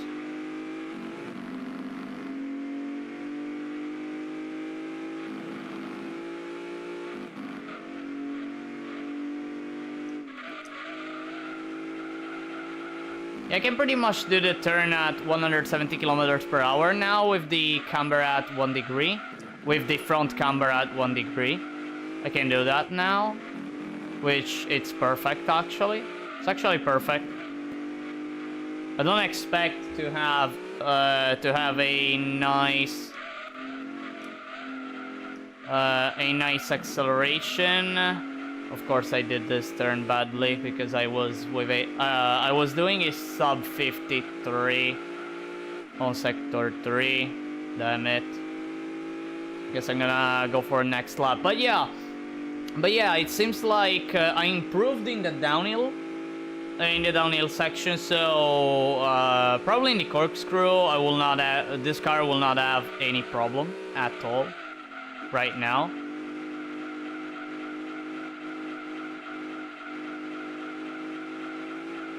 Oh goodness! What an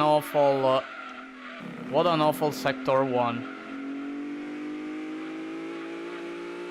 If I still, despite that first sector, if I manage to do a 119, it means that potentially the car can go for a low 119. Potentially.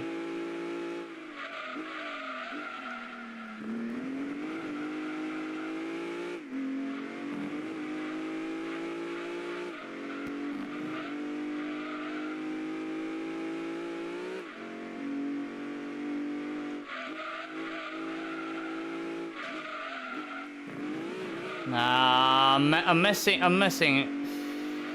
Every single time I'm missing that turn. Every single time. Damn it. If I manage to do a 119 on this next lap, which by the way I almost did. By the way, I almost did a 119. Dang. Wait, I almost managed to do a 119, what?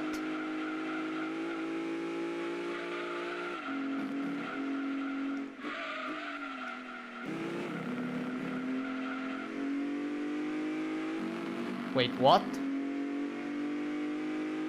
Because I did a 53 second on sector 3, and despite the mistake I did. Oh yeah, that makes sense. That makes sense. That actually makes totally sense.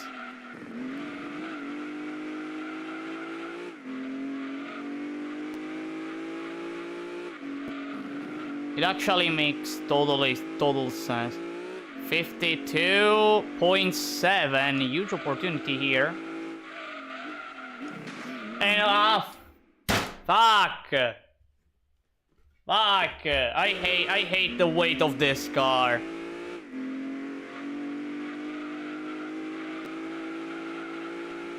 But but one nice thing I can say is that I am consistently getting a sub 53 second after sector 3, which puts me in a 119 pace. The problem is actually managing to do that final sector well.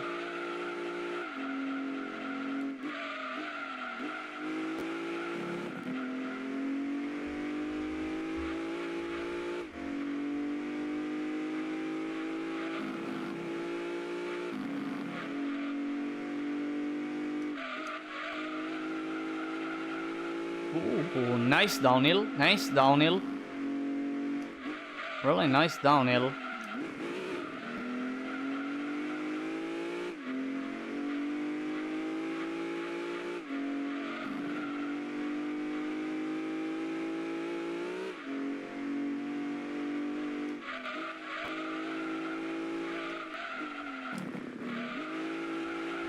No, again, not again. 52.6. Can I do it? Can I do it one time? One time. One single time. I need one single time. I just want to see what this car is capable.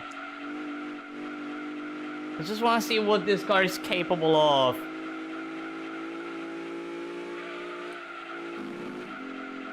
But I am really struggling at doing that freaking final sector. Ah, damn it.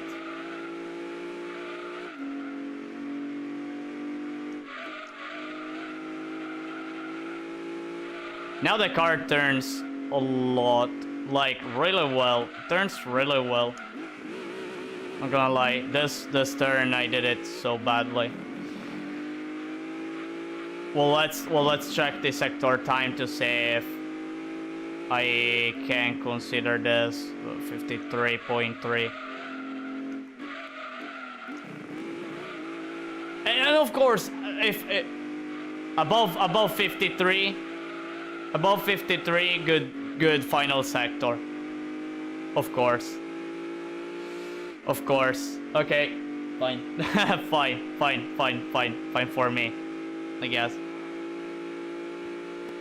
120 flat.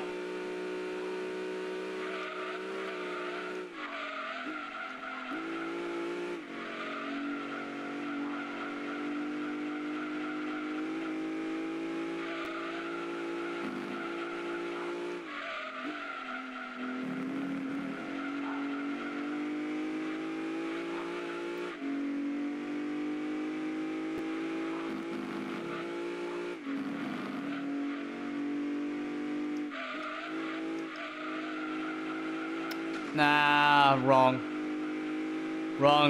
Okay, no, but okay, this car is hard to play with, but it can definitely win. It can definitely win. I think it can win the GTWC.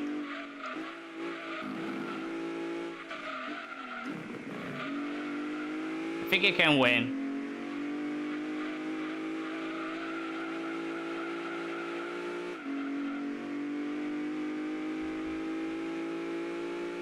Let me check if I get at least a 119. I don't think so, but maybe. 16, 17, 18, 19.977.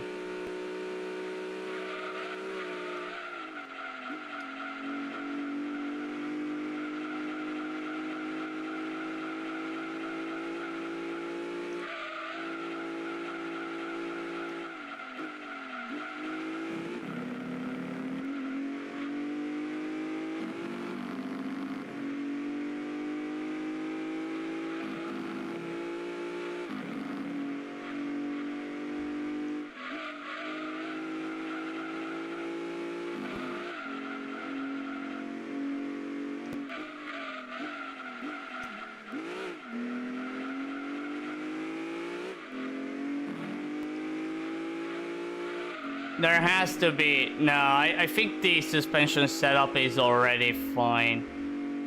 I was thinking about changing... Oh, wait. Finally a nice lap. Finally a nice lap. Maybe not the best Sector 3 I did, but... Let's see the final... time. 15, 16...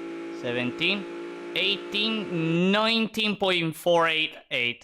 Okay, again, close to... So, like, if you play almost perfectly, you can definitely beat the GTWC. You can definitely beat the GTWC with this car, but it's quite hard. It really is hard. So, this is one of those cars. This is one of those cars that... it's like at the same level of I don't want to say the same level of the Lotus Elise, okay, but we're kind of there. Really, kinda. Again, this it took a lot of time. Maybe the gears need to be tuned a bit. Maybe, but I feel like they're already okay.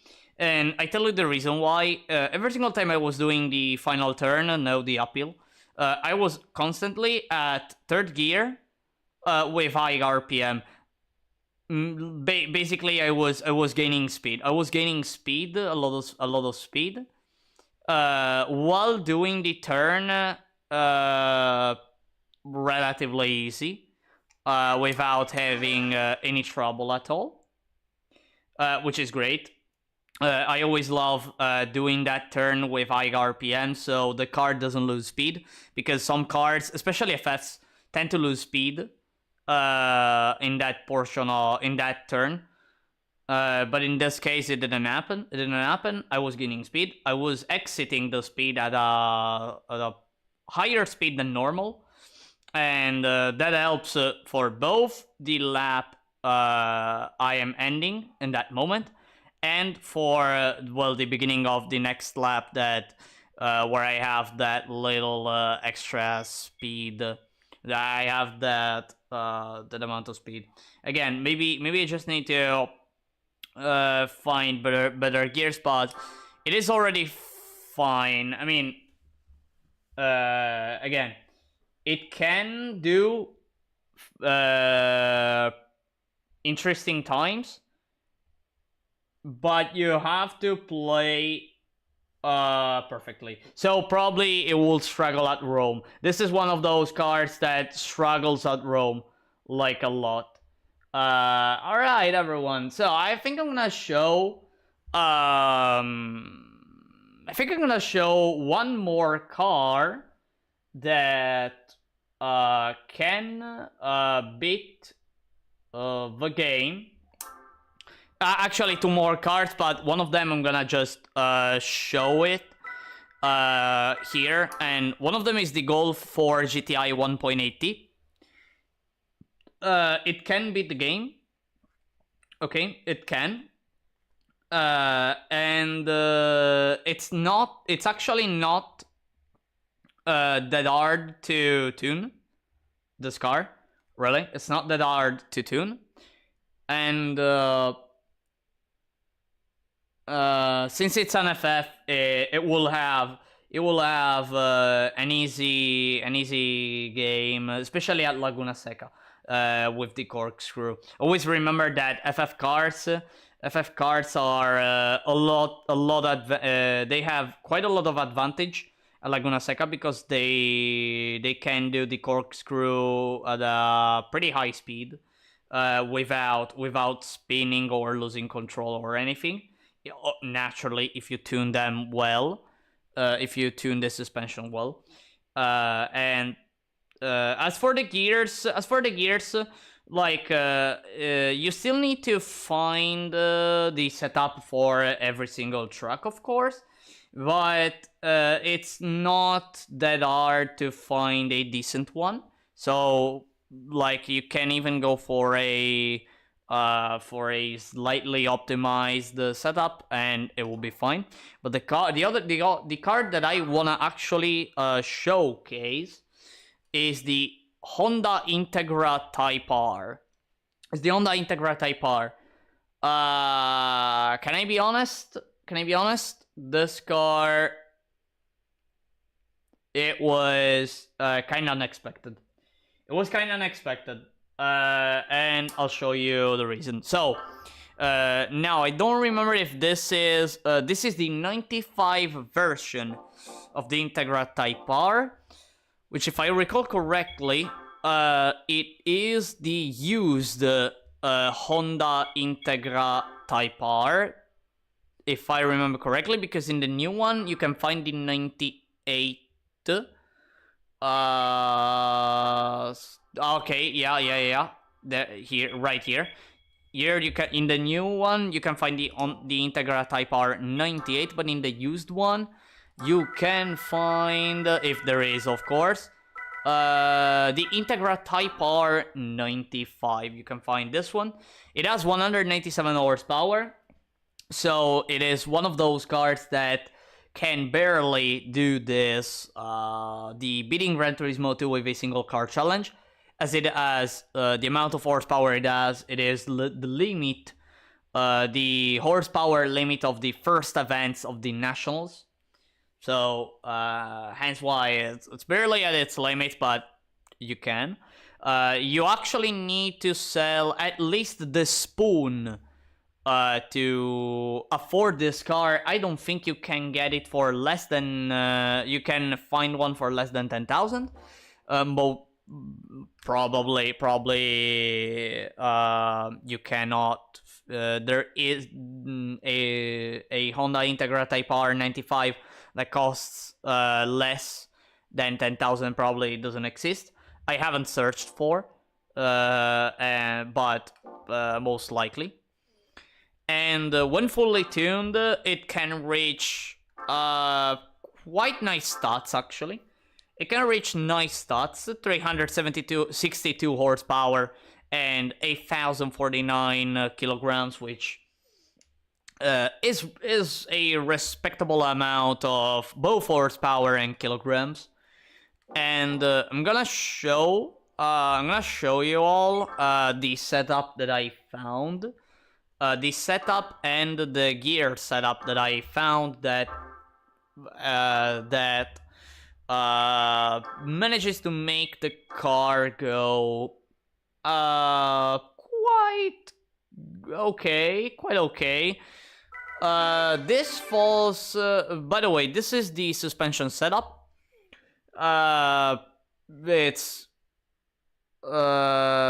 It's quite standard. It's a quite standard suspension setup. One I usually do. Brake controller always the same. Aerodynamics never changes. As always, reverse gear with the usual staircase. With the usual stair-like setup. And an auto setup of 7 because this car actually needs a lot of acceleration. It actually needs a lot of acceleration because it has some trouble when it comes to high auto setup values. It has some problems. But yeah, this car, like, you can see that it turns quite a lot. It actually loses a bit of speed when it turns on some turns. But I wanna defend that fact by saying that at least the car has a high speed when it goes for those turns.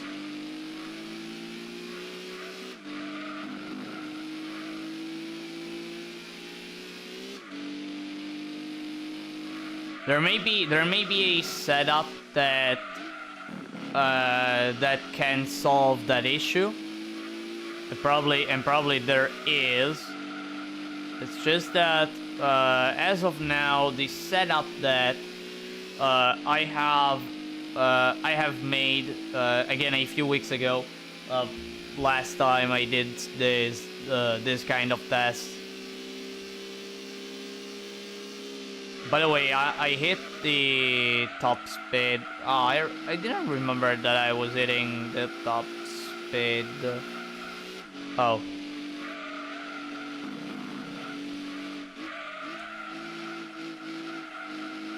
Actually, I was on the. Damn it! I did that turn badly. Unfortunately, I did that turn badly.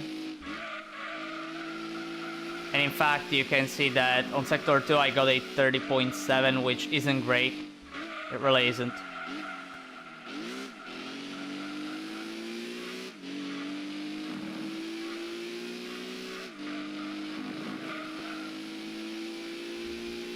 So this lap is actually wasted. But you can see that despite those mistakes, I managed to do a 53.5.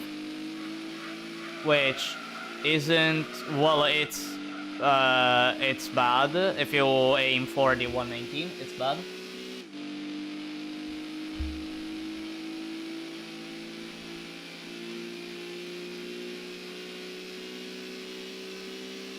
$120.4. This car actually needs a 52.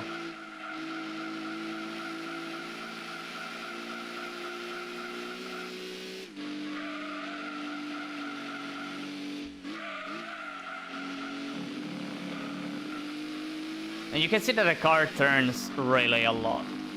Basically, you can beat the GTWC without having a steering wheel in your car. Wait, what? Wait, what? What? Wait, I'm not getting the joke. I'm not getting the joke, really.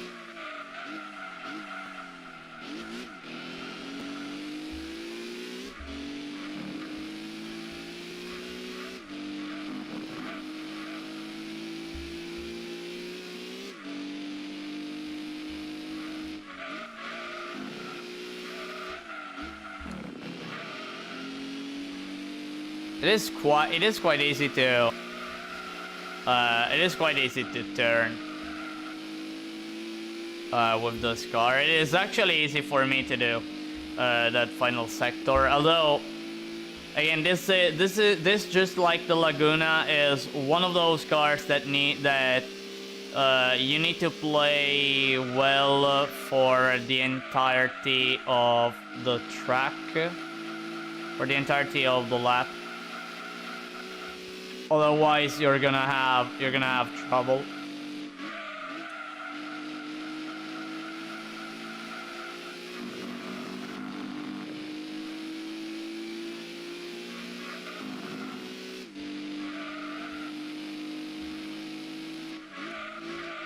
Well, I managed to do a 29.8, so you can already imagine. Like what kind of lap this car can do, and again, it can do the HKS. The HKS. Yeah, I managed to defeat the GTWC with the HKS. I mean, I changed a bit the setup that you provided to me. Cause I did a few tests with it, and I felt like it wasn't enough. And then I found by doing tests over tests over tests, I found the setup that I used in the GTWC, and it worked. It worked. Actually, what made the difference was actually the tow to minus 0.2 and minus 0.2. When I changed the rear to minus 0.2, it was so like it was able to turn more than before, and it was insane. And by the way, I managed to do a 119.3, so you can see how much this car, how this car can be fast. Although it needs to, as always, you need to do everything correctly, everything perfectly, which is never easy. It's never easy. But if you manage to consistently get something between a 119.4, which is the time I did, and maybe like a 119.6, stuff like that, bam, you have a car that you can use for beating Gran Turismo 2 single-handedly. Again, you need to sell the spoon in order to get this car day one.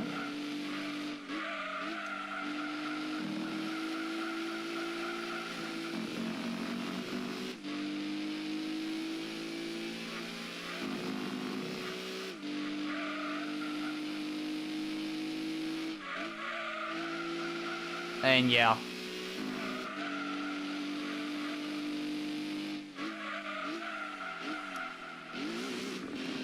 Ah, damn it. I made a mistake. But in any case, that 119.3 already can give you the idea. I think it can also go for a 118. I think it can also go for a 118.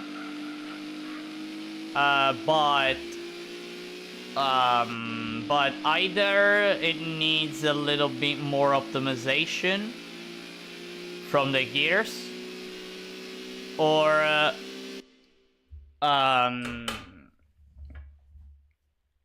or you need to find a slightly better suspension setup. But in any case, it's already good. It's already good. It is already good. It is fantastic. It is fantastic, actually. It really feels nice to drive. I love whenever I have a car that turns a lot. But that turns a lot, but is still, but I can still control it. You know. I really love them. Really love cars. Cars like that one. All right, everyone. Oh, by the way, let me actually check if this car, yeah, if I can find a Honda Integra Type R that doesn't cost too much. Honda Integra Type R. No, wait. I have to search Integra Type R. So I only find 15,000. There is one you can find at 14,000. Yeah, it doesn't go lower than 14,000. So yeah, you absolutely need to sell at least the spoon in order to afford this Integra Type R. But again, you can beat the game. You can beat the game with it. You can beat the game with it. All you need is playing perfectly. I actually think that at Rome this car will have quite an easy time. Well, not easy. It's just that it is able to. You saw how much this car was able to turn, which is actually super helpful at Rome, as on quite a lot of turns. It is better if the car can turn that much for doing it at a relatively high speed. And also maybe setting your car to be in a precise position to do the next turn way faster, which is actually what I actually do here. I mean, after turn 2, I go super wide to do turn 3, technically in the best way possible. And and that results in having a sector 2 time that is under 30 seconds, which for a car like this is honestly, it's insane. It really is insane. All right, everyone. With the replay of this beautiful Honda Integra Type R 95 with the Castrol livery, I'm gonna end the stream. As it really is late. It is really super late for me. So by the way, I still have to do the community post, and I think I'm gonna do it tomorrow. But starting from today, when I'm gonna end this stream, until the 25th, until September 25th, I will not stream, as I'm gonna be on a vacation.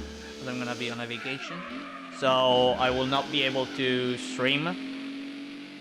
And yeah, so we're gonna see each other in quite a lot of days. Honestly, I wanted to do 3 streams this week. Unfortunately, yesterday I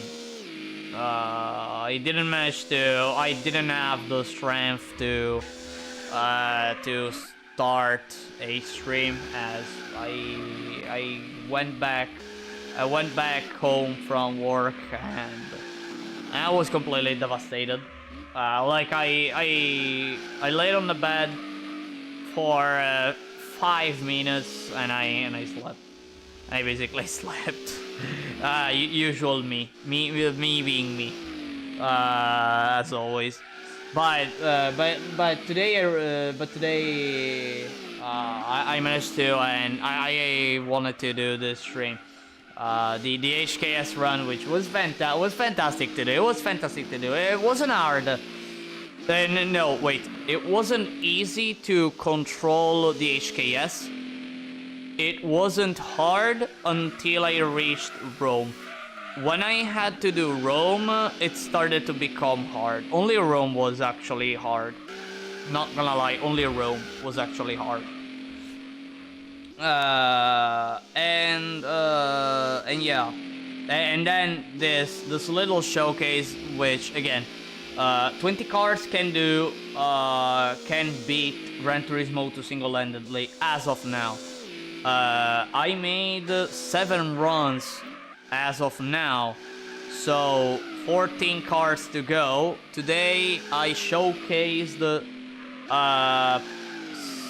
5 of them, 5 or 6 cars who can beat the game single-handedly. And there are way more. No, actually 7, because there was also the RX-7 GT Turbo 83 and the Mazda 323 4-door interplay. That one. That they can beat the game, but I just mentioned them. Let's say that. All right, everyone. Now it's really time for me to go. So everyone, thank you so much for watching. I hope you all enjoyed this stream of Gran Turismo 2, and basically I'm gonna go on a vacation. That doesn't mean I'm not gonna go for doing more tests, maybe on Gran Turismo 2. I'm gonna enjoy my vacation. Maybe when I have some time, I'm gonna probably I don't know look for stuff here in Gran Turismo 2. I don't know actually, but I will not be able to stream, unfortunately, especially because I cannot bring with me the microphone I have, as it is too big. It really is too big. So everyone, see you all basically on September 25th, where when the day I'll come back. I'll come back from the vacation. I don't actually know if I'm gonna go for a stream that day or the day after. Maybe I'm gonna go the day after, so September 26th. And I'm gonna probably start with another season of beating Gran Turismo 2 with a single car, which will not be done with one of the cars I showcased today, but it will be done. Actually, I'm gonna spoiler this one, and in reality, I already spoiled it. Spoilered it in a previous stream, but I'm gonna show the car I'm gonna go for next season. And if the game loads, come on game, thank you. Let me go quickly. It is always present in the used dealership. It is a Nissan. As I said, it is a used car, and there isn't. I got a day where there isn't the Silvia K 1800. Ain't no way. Ain't no way. I actually got a day where the Silvia K 1800 is not here. Alright, well, in that case, I'm gonna show another card that can beat the game single-handedly. No, it's not this one. It's this one. It's this one. This one, actually, this one is interesting because it is it can be fast, but it oversteers a lot. It oversteers a lot. This one, again. Next car, the next car, it will be the Nissan Silvia K 1800 cc. As it is a car that can do it, and also I'm gonna go back to play with Japanese cars basically. So yeah.